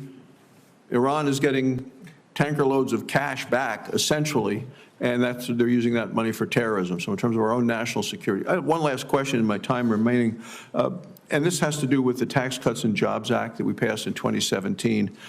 If that were to expire, we're talking about a massive tax hike of over $4 trillion. What would that kind of a tax hike mean for small businesses, for job creators, as well as our global competitiveness, if all of a sudden we put the heavy wet blanket of a $4 trillion tax increase on our nation? Senator, I think it would be devastating. That is, especially for small businesses. One of the things that, as someone who came from a very small town, lived in New York with a very big town, and came back to a small town, I believe Wall Street has done great the past few years, and that Main Street has suffered. I think it's Main Street's time. Wall Street can continue to do well, maybe not as well, and it's time to have a Main Street small business-led recovery led by small banks, regional banks, as I call it, reprivatizing the economy. And as I said earlier, we've seen since November 15th, since President Trump's election, we have seen the biggest jump in the history of the Small Business Confidence Index. Thank you, Mr. Chairman. Thank you, Senator Tillis. Thank you, Mr. Chair. Mr. Bessent, thank you for being here and time in the office, and congratulations to you, your spouse, John, and your children, I think Cole and Caroline. He's doing a great job. I leaned over to Senator Johnson, and when you were being attacked on by one of my colleagues on the other side of the aisle, it says the guy looks like he's got a heart rate of 40. You're very composed, and thank you for staying on the facts and demonstrating all the knowledge you possess. When I wasn't here, someone put into question your viability as a nominee because of a lack of public service, which I find interesting. Sometimes I think we have too much public service in people's background here, not real-world business experience. But can you give me an idea of why this nomination may represent your first entry into public service? Yes, Senator Tillis. And again, as an adjacent state and someone who's a homeowner in North Carolina, I appreciated our conversation in your office. Look, I have been in public service, just not in the government. When I lived in New York, I was a strong supporter of a charter school called Harlem Children's Zone, which takes the young residents in a multi-block, gigantic block, keeps getting bigger area of Harlem, and takes them from cradle through high school. But I have found that my service, anyone can write a check, or anyone that with my means can write a check. What has been fulfilling for me is mentoring many of these young people. I'm still in touch with them today. I was also a trustee for Rockefeller University, one of the great research universities in the world. I was on the executive committee and chaired the investment committee. But sitting here today is especially meaningful for me because this is my third try of public service. In 1979, when I was 17 years old, I wanted to fight for my country.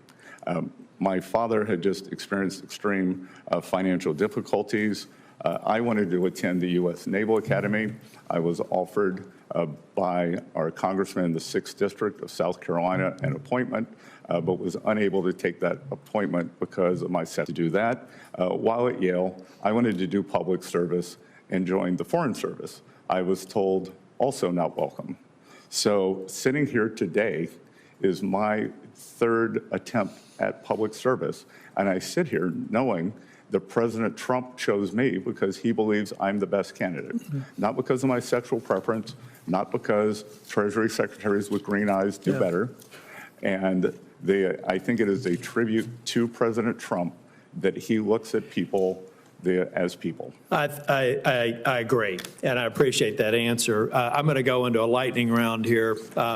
First off, this is the Joint Committee on Taxation distributional analysis of what happens to the various socioeconomic strata if we don't manage to pass the jobs and tax cut extension without objection. Without objection.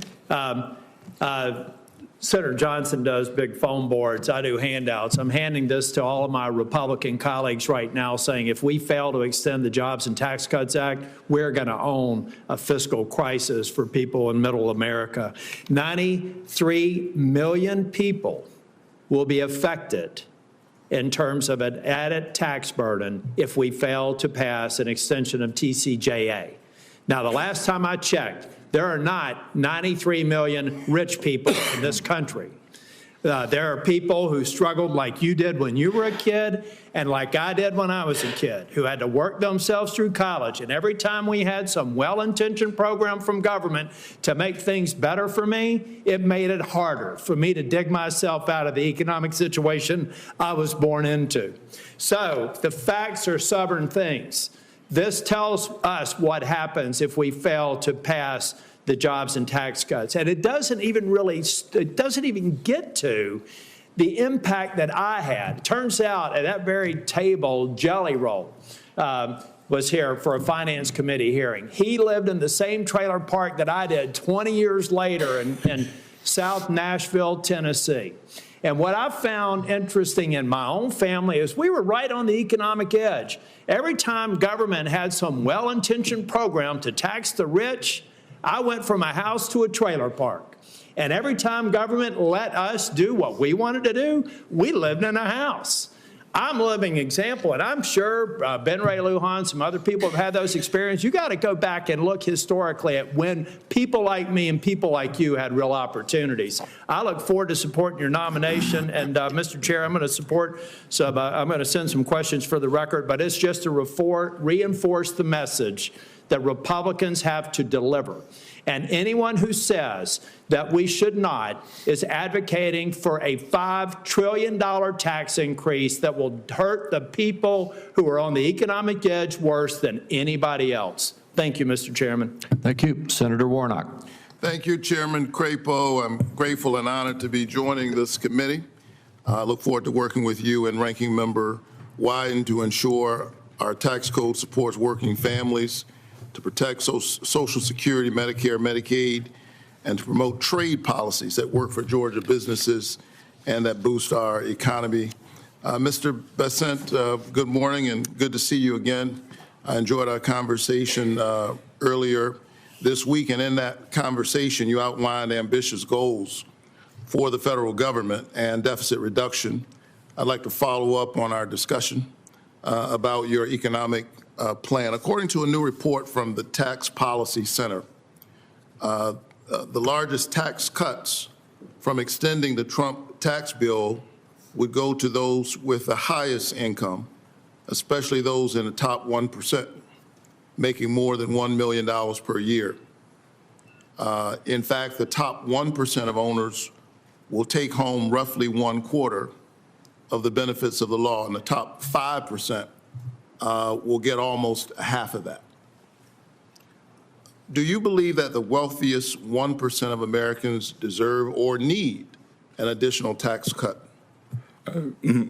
Senator Warnock, I greatly enjoyed visiting with you.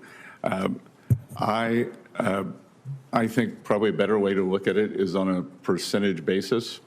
And when I think about the distributional aspects of the Tax Cuts and Job Act, that most of the benefits accrued for the working and middle people as opposed to the upper ends. In absolute dollars, as you just read, that is correct, but I think it's important to look at it in percentage terms. So you believe that the tax cut that provided 1/4 of the benefits of the law to the top 1% and top 5% getting almost 1/2 actually benefited those at the bottom more than it did those at the top?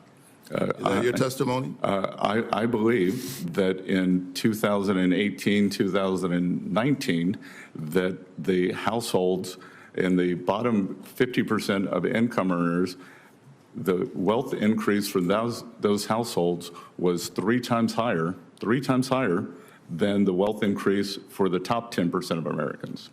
So we should continue to move in that direction and give more tax cuts to those at the highest. You have talked about high deficits as a national defense problem, and I agree with that. I think we need to be fiscally responsible. We need to work to close the deficit and bring the national debt under control. In 2013, Congress extended the Bush tax cuts for everyone except those making more than $400,000 a year. This bipartisan decision saved the Treasury $600 billion, helping to narrow the deficit. Do you agree that ending the tax cuts for those making more than $400,000 would help close the deficit and reduce our national debt? Senator Warnock, I do not. I believe that you would capture an inordinate amount of small business people who largely are in that cohort of 400,000 to a million. So you wouldn't cut it off at 400,000. What about $1 million? That again, I believe these are small business pass-through owners, and I believe that we, as I said before, Wall Street's done great. It is time for Main Street to do well, and small businesses need to drive what I call the reprivatization here away from this government spending. I agree that it's Main Street's time. I'm from Atlanta, so I'll say Peachtree and some other locations in my state. What about those making more than $10 million? Would we reduce the deficit by extending those tax cuts for folks making about $10 million? So again, I think it's important that we put in incentives for them to invest. So going back to the 100% depreciation for equipment, that I think that. So and I don't mean to keep interrupting, but I'm the pastor, and we're known to be loquacious of speech, but I'm running out of time here. What about $1 billion? So again, that I think that these are the job creators. So there's no income level for which you would support raising taxes. Is that fair? There is no income level that I don't think we should continue the TCJA as it was. All right. I think our country is facing structural deficits. However, I think that to continue to reduce taxes for the wealthy and letting them avoid taxes based on what they already owe is not going to get us out of that problem. But I look forward to continuing that discussion with you. Thank you very much. Thank you, Senator. Thank you very much. And before we go on to Senator Blackburn, I just want to restate there's a lot of facts that have been thrown around in this hearing today. I'll just restate one that I said in my opening statement, and that is of this $4.3 to $4.6 trillion tax increase that it could happen, $100,000.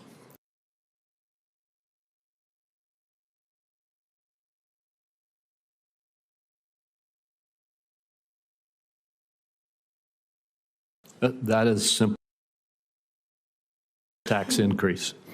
Senator Blackman. Thank you, Mr. Chairman. Thank you for bringing that clarification, because if we do not extend the Tax Cut and Jobs Act, it is that $4 trillion tax hike that people are going to see. And I appreciate your comments about a Main Street small business recovery. That is something that is so vitally important. And as the chairman knows, we have had much discussion over the last few years with the Biden administration over how they determine that $400,000 number. If it is the gross, if it's the adjusted gross, they came up with the term of total positive income, which is everything you make. And we know that the Biden administration approach on this would be a killer for Main Street businesses. We know that 199A is vital to them, and they need to see that in the Trump tax cuts and in that permanent, so that we can have that Main Street small business recovery and revival. I appreciate that, and I appreciate that President Trump has nominated you for Treasury Secretary, because you are sensitive to that and what your work means to Main Street and to individuals, and getting the IRS under control and looking at some of these provisions that are going to be in front of you. So we appreciate that you would come back a third time and look at public service, and that John and Caroline and Cole, and by the way, they are behaving so beautifully. Whatever they want, they get. Ice cream. Senate orders. We'll be right there to support them. I do want to talk with you for a moment about CBDCs and some of the push that the Biden administration had. They did an executive order for Treasury to research development of a CBDC in the United States. And of course, this causes a lot of us heartburn, because we look at what the CCP did with the digital yuan in connection with the Olympics. So upon confirmation, how would you approach this discussion of CBDCs? And are you for them or against them? Could you end the Biden administration project to create a U.S.-based CBDC? Senator Blackburn, thank you for your remarks. I may have a little trouble disciplining the two behind me, as I'm sure that I will hear that a U.S. Senator has vouched for their behavior. Yes. But on CBDCs, I see no reason for the U.S. to have a central bank digital currency. In my mind, a central bank digital currency is for countries who have no other investment alternatives. So if we think about a reserve manager, a high surplus country, whether it's Saudi Arabia, Singapore, who ends up with, call the Chinese currency whatever you want, the yuan, the RMB. Yeah. If you own that currency, you have to have something to invest in. That there's very little to invest in if you want to hold the currency. You could own Chinese government bonds, which don't yield So very your much. view of that would be a negative view? Well, I view that many of these countries are doing it out of necessity, whereas Yeah. the U.S., if you hold U.S. dollars, you could hold a variety of Absolutely. very secure U.S. Yeah. assets. I appreciate that. I appreciate your comments earlier to Senator Barrasso about the Pillar 2 negotiations. This is something that we would be well served to extract ourselves from this. Currently, the preliminary data that we have, 40%, right at 40% of the total Pillar 2 tax burden is on us. And China, of course, has found a way to exempt themselves from this. So that is in need of a revisit, and I look forward to you doing that and standing with our companies. I want to get, and this I think you can just submit to me in writing, Advanced Persistent Threat, APT, which is China. They were able to override Treasury's security system and remotely access workstations where they reported access to unclassified documents. And of course, this is Chinese Communist Party at work again. And this is, we found this out after finding out from the Treasury Inspector General that 2,800 IRS employees still had TikTok on their government devices. If confirmed, and when confirmed, will you take steps to improve Treasury's security systems? Senator Blackburn, one of the earlier questions was, what policies of the current Treasury Secretary do you disagree with? And as you noted, the December 8th hack into Treasury was via a work-from-home system. Yeah. So I, as Treasury Secretary, have confirmed, plan to be in the office every day that I'm in Washington, D.C., and I expect all the other employees to do that too. Thank you. And I think it's a matter of national security for everyone to be at 1500 Pennsylvania Avenue. Thank you. Thank that you. is well received. Thank you, Mr. Chairman. Senator Welch. Thank you. Thank you very much, Mr. Chairman. It's delightful to be a new member of the committee. And I look forward to working with you and all our colleagues. Mr. Bessent, thank you so much for your visit yesterday, and welcome to your family. As we discussed, the situation for a lot of Vermonters who work incredibly hard is very tough. Vermont actually has one of the widest, if not the widest, gap between what people can earn and what their expenses are. So it's tough at the end of the month to pay all the bills, the grocery bills, the healthcare bills, all of these things. And we're talking, in a way, abstractly about this tax plan.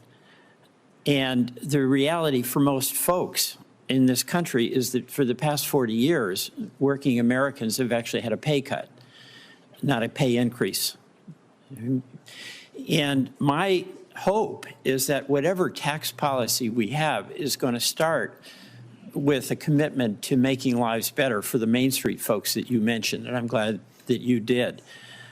But there is going to be a lot of negotiation on how to pay for these tax cuts. And one of the things that will be on the block is something that's very, very important to Vermonters, and that's the affordable tax care credits that we have now. So in Vermont, I mean, health care is incredibly expensive for everybody. But if we have, just as an example, an electrician in Bennington, Vermont, who's making $67,000 a year, with the tax credits that are set to expire, that family would have a $700 a month increase in their health care bill. That's going to hammer them. It's like $9,000. So my question to you is, in putting together this tax proposal, where you are going to have to be making recommendations about how to pay for it, will we continue to provide this help to Vermonters, like this electrician in Brattleboro, so that he doesn't get hammered on health care premiums going well beyond what he can afford?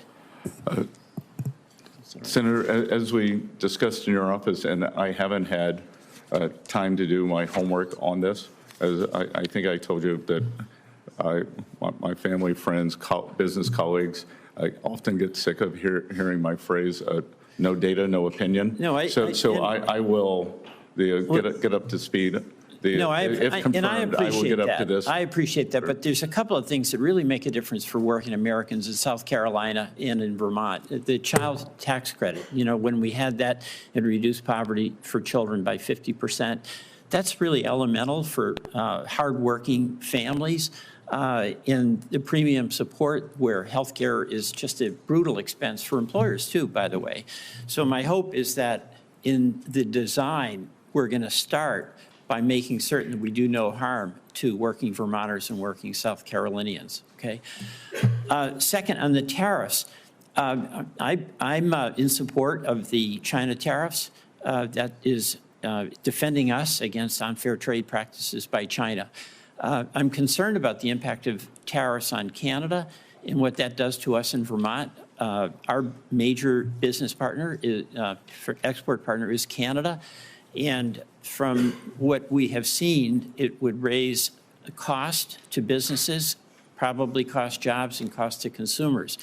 So what reassurance can we get from the Trump administration that there's going to be a do no harm policy to American consumers and Vermont workers and small businesses with a tariff policy? Senator, very, very difficult for me to isolate Vermont especially, but in terms of working Americans, I believe that President Trump understands that it's working America. He had a very unique coalition. Well, he does, and my hope the policy will reflect that. So I appreciate the opportunity to work with you on that. I look forward to working with you, and look, I think he understands that it's the affordability crisis. It is, and just the last thing, very little time, we were talking about credit card rates for consumers. Credit card fees for our small businesses are the highest in the whole world, the highest in the whole world. Why can't we bring them down and pay what Europe pays? Our small businesses, it's like the second or third highest expense for them. And you'll have some impact there, but those costs on our small business, including those small, the pass-through businesses, I'd like to get them down and get your help in doing that. I look forward to working with you on this issue if confirmed. Thank you very much. Thank you. Thank you. Senator Marshall. Well, thank you, Chairman Crapo, Ranking Member Wyden. It's great to join the Finance Committee. As I listen around, it seems like to me like so many of us share the same goal, that we want Americans to be prosperous. We want them to be able to live their American dream. We disagree how to get there oftentimes, but we all had this same goal, that we want Americans to be prosperous. Mr. Bessent, welcome, and congratulations on your nomination as well. I think it could be said that rural America in many ways is President Trump's base. Of the 77 million people that voted for President Trump, a lot of them came from rural America. In fact, I think I could argue that 90% of rural Americans voted for President Trump. And no one has suffered more these last 4 years than rural America has. So my questions may be geared up about that as this economy. What can we do to help Main Street, to help small businesses, and to help rural America? Now, everyone knows that you're a financial wizard, that you've been successful on Wall Street. But I just want to understand your commitment to small town America. You're from a small town. I think you understand agriculture from our conversations, and even some background in community banks. How important are community banks to those small towns, and what is your commitment to rural America? Well, Senator Marshall, I think again, may be one of the few Treasury Secretary nominees in recent period who occasionally listens to farm radio on XM on weekends. And I can tell you that after the Silicon Valley debacle, that farm radio was intensely focused on the potential loss of small and community banks. Yes. And they are important pillars for those communities. So I think examining in terms of what is the regulation, what is the supervision, that are they being unduly burdened, and that they are not able to help their communities. What are the supervisor, what is the supervisory edict there? And then again, as I said earlier too, I think that China has not made good on their ag purchases for 4 years. And if confirmed, next week, I would start pushing for them to resume the purchases, and then I would conference with President Trump on whether he believes that there should be a makeup provision. Thank you. I want to stay on rural America and talk about tax credits for a second. 45Z is a tax credit. I'm not sure if you're familiar with it or not, but it would really help rural America in the standpoint that we help take some of our feedstocks, whether it's soybeans or corn, and turn it into biodiesel, renewable diesel. I think it's going to lead to a cleaner air for all of us, but it's certainly very important to rural America, and just would ask that you would look into it. But what we can't do is let China benefit from it. I really think any tax credit we have should not impact foreign entities, and just want to get a few background thoughts on this 45Z tax credit from you. Well, as we discussed in your office, and you gave me a very good overview of how the Chinese backdoor into this program. So that's obviously unacceptable. And I look forward to working with you on the 45Z. Great. And then I want to finish up probably here on the Trump tax cuts and how important it is to make them permanent. I don't understand what $4.6 trillion is, but I can tell you that families back in Kansas were able to keep about $1,000 a month in their pocket after the Trump tax cuts took effect. And I think that would be going forward. So if we lost these Trump tax cuts, then I would assume that those same families would be giving the federal government another $1,000. So this issue to me is vitally important to rural America to the tune of $1,000 a month. So I guess my question for you is, beyond just making the current Trump tax cuts permanent, what else would be on the menu that would help the economy as far as other tax cuts? Well, I think President Trump has talked about, and it's not specifically a rural issue, but it is something that affects the lower, say, the lower two quintiles of the income distribution more. No tax on tips, no tax on Social Security, no tax on overtime, and perhaps making auto loans tax deductible again. That would go a long way towards addressing this affordability crisis. So it's a great start. I hope we can come back and talk about C-Corp tax coming down as well one more time. That is permanent as it is, but I think there's opportunity there. Thank you, Chairman. It's an honor to be here. Mr. Chairman, one sentence. I very much appreciate our colleague mentioning 45Z, the Clean Fuels Production Tax Credit. That is part of the clean energy tax credits that we got into law, so I look forward to working with you on it. Thank you. So let me just, Mr. Bessent, so you understand how we're going here. I know it's been a long time, and thank you for your patience. We have Senator Warren next, followed by Senator Scott, and then Senator Whitehouse. And then Senator Wyden would like to ask one more question. He gets the only extra question of the day. And then he and I will probably make a few very brief remarks in wrap up, and we'll be finished at that point. Senator Warren. Thank you, Mr. Chairman, and welcome, Mr. Bessent, and welcome to your family. It's good to see everyone here today. So last month, President Trump said he supports repealing the debt limit. So do I. So there we are, Donald Trump and Elizabeth Warren are singing from the same hymnal. Mr. Bessent, let's make it a trio. Do you agree with President-elect Trump that the debt limit should be repealed?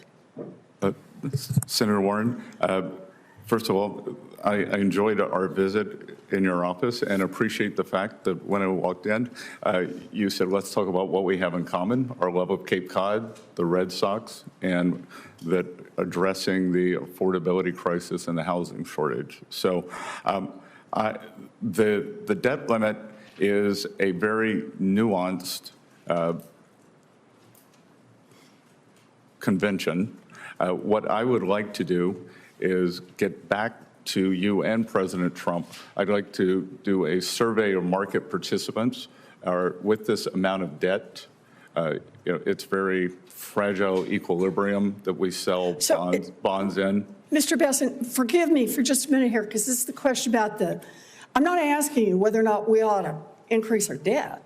I'm asking a very different question, and that is whether or not we should have a statute in place that says there's a debt limit, that if we don't increase the debt limit would cause us to default. And that's not an economic analysis. In fact, let me ask you, I understand earlier you were citing the Congressional Budget Office. Have you seen the Congressional Budget Office projections of what would happen if the United States government defaulted on its debt? That is, if we hit the debt limit and just kept on going without raising it or eliminating it? Yeah, look, Senator Warren, the United States is not going to default on its debt if I'm confirmed.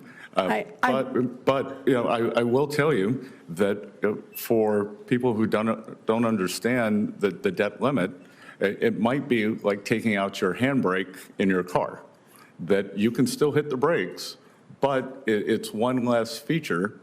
But I thought you just said you'd never use it. So you're talking about a handbrake that appears to be there, but in fact is not connected to a braking system. It is literally never used, right? I've never pulled a handbrake going 60 miles an hour in my car. And the reason for that, I assume, is the enormous cost of a debt default. In fact, the Congressional Budget Office that I was asking you about a minute ago said that, or Moody's estimated, that a debt limit breach would cost the U.S. economy $12 trillion and cost 6 million people their jobs. I think this is the reason that President-elect Trump said that eliminating the debt limit is, quote, the smartest thing Congress could do. And I'd like for Congress to do the smartest thing, and that is eliminate the debt limit so we don't have this problem. Well, Senator Warren, I will tell you that once President Trump takes office, and if I'm confirmed, if he wants to eliminate the debt limit, I will work with him and you on that. Great, great, because I agree with President-elect Trump that the debt limit should be repealed. I note, however, right now that's not what congressional Republicans plan to do. Last month, they committed to raising the debt limit by another $1.5 trillion. So why do Republicans want to raise the debt ceiling? Because their plan is to shovel new tax cuts to billionaires, and that would increase the debt by more than $1 trillion just in the next 4-year period. During his first term, President Trump's only major legislative achievement was his 2017 tax cuts that mostly got sucked up by millionaires, billionaires, and giant corporations. Now, most of these cuts were good for only 8 years so that Republicans who were designing them could claim that the cost was only $2 trillion.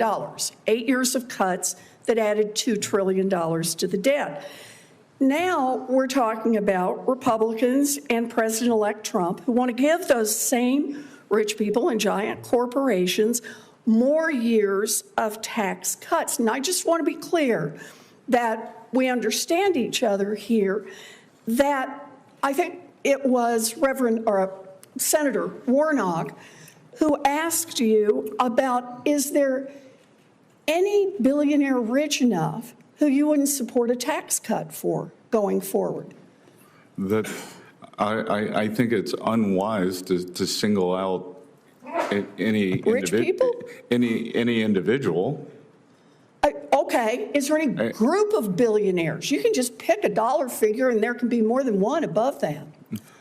I could give you a glib answer, but I won't. But you know, again, that's not where the money is.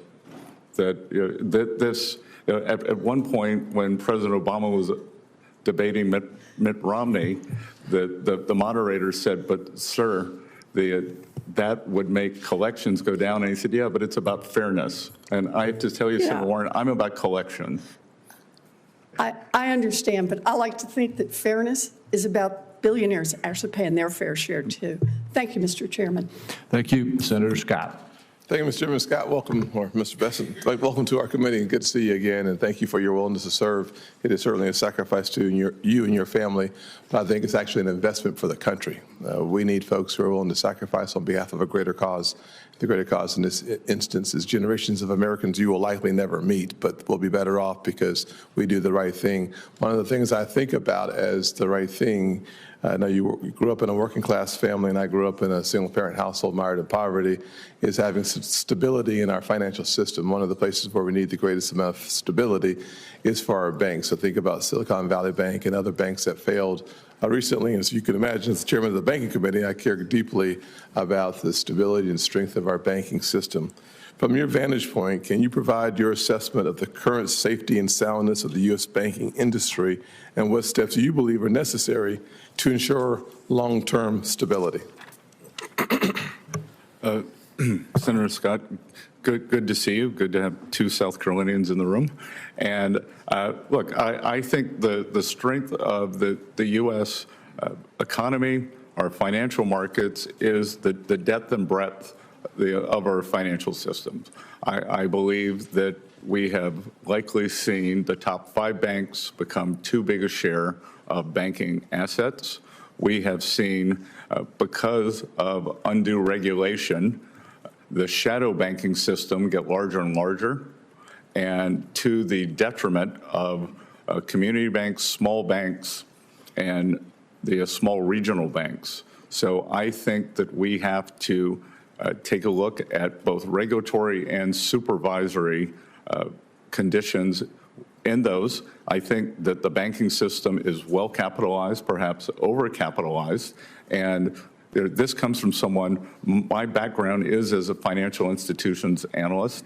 I've also taught the history of financial crises, so I am very attuned to the idea that financial stability is important.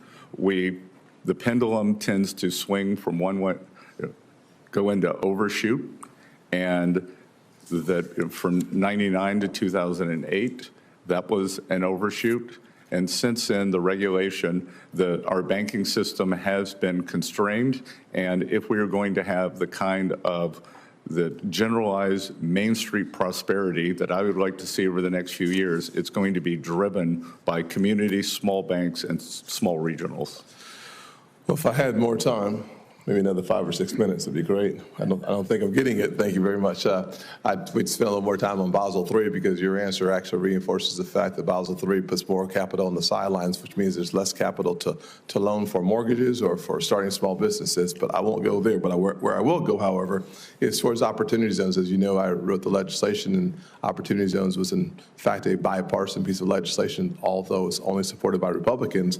And the results of the opportunity zones has been astounding. My friends who are mayors, Democrat mayors, support it and celebrate it. My friends who are Republican governors support it and celebrate it, because the fact is simple, that $84 billion committed and invested in opportunity zones have led to real help coming into some distressed communities.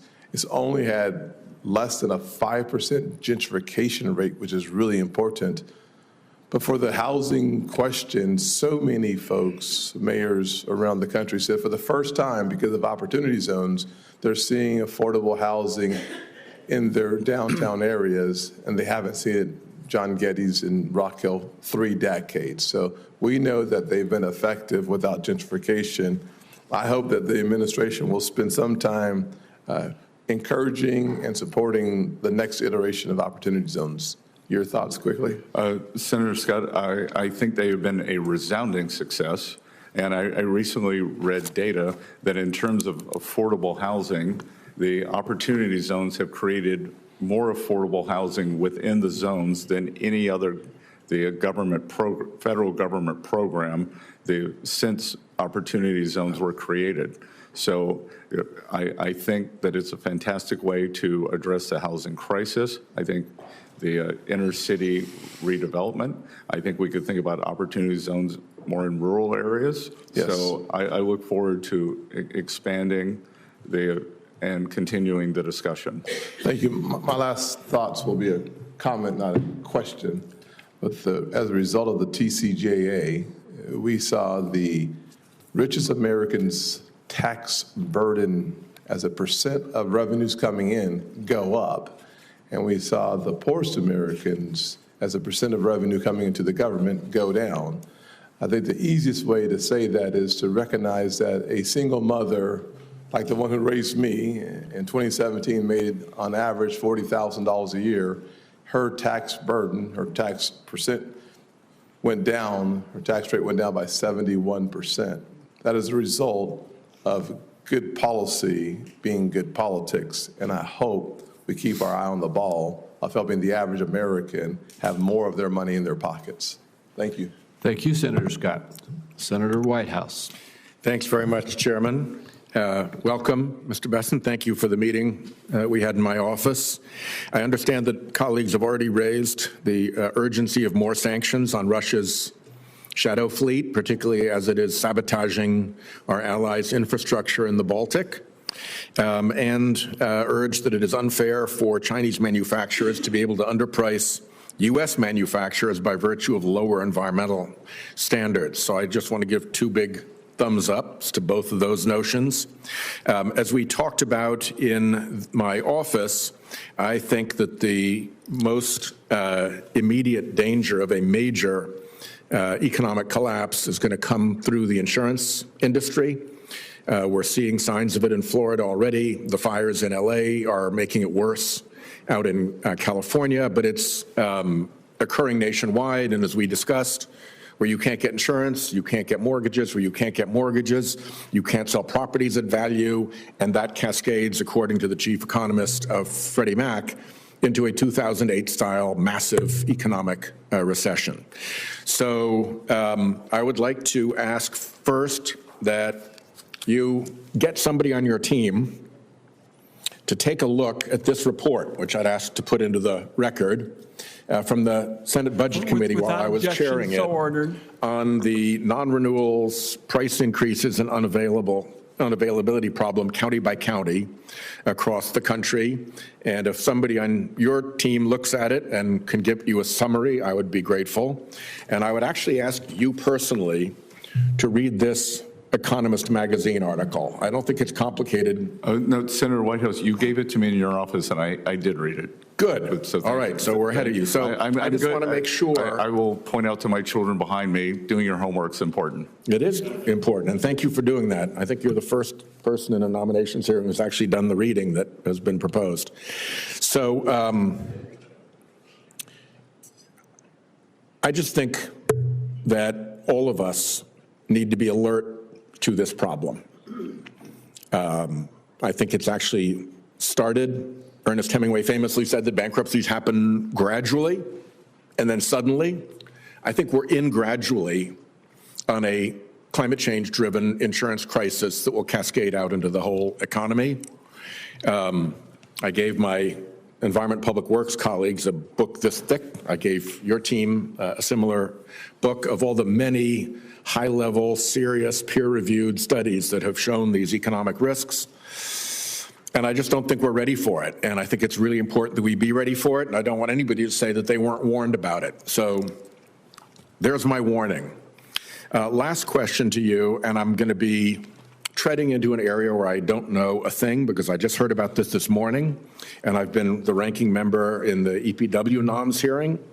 So what I did read this morning is that the manner in which you have structured your partnership has enabled you to avoid the payment of nearly $1 million in Medicare taxes, and that the IRS has taken the position that the manner in which you structured your partnership to avoid those Medicare taxes does not actually support avoiding Medicare taxes.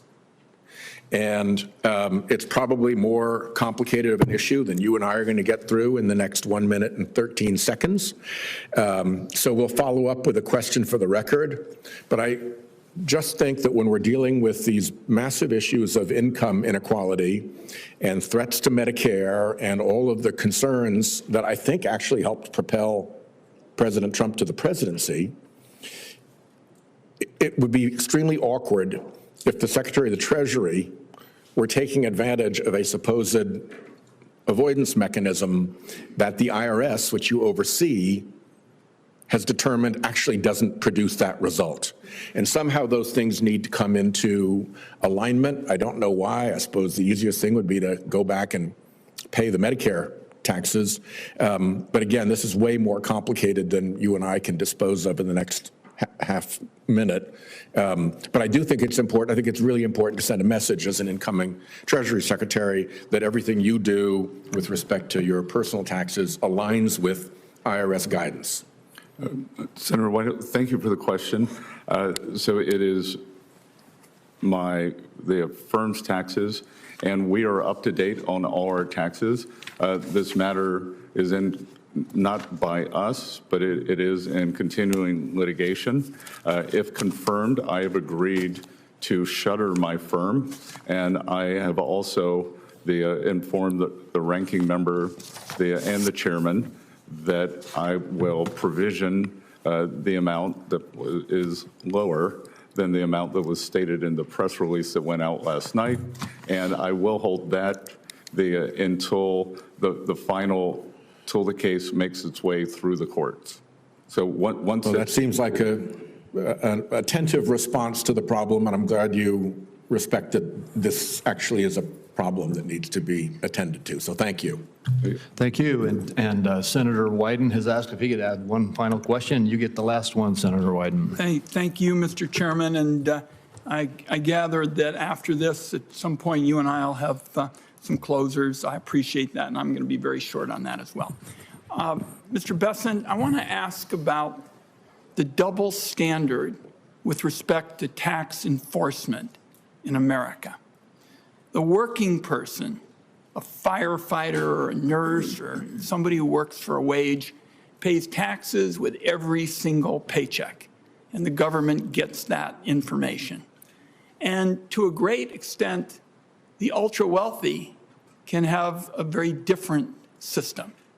They can bring in this whole battery of accountants and lawyers and the like and say, you know, make sure that I don't have a lot of income this year. And then they don't have the same reporting system. And what I have always felt is that ensuring that the government, the IRS, can do tax enforcement to prevent wealthy tax cheating is absolutely crucial to limiting this double standard with respect to enforcement, where you have all this information from people who are working for a wage, and you're trying to figure out what's actually going on with lots of wealthy people. Because to me, the scam is in what's legal. I want it understood that I'm talking about people using their accountants and lawyers and this battery of people. So my question to you is, do you believe that it makes sense for the Congress to give the IRS the resources to collect taxes from people who may be cheating? And we don't even know because it's so hard to run down all this information. Do you believe it's important for the Congress to fund the IRS for that kind of enforcement?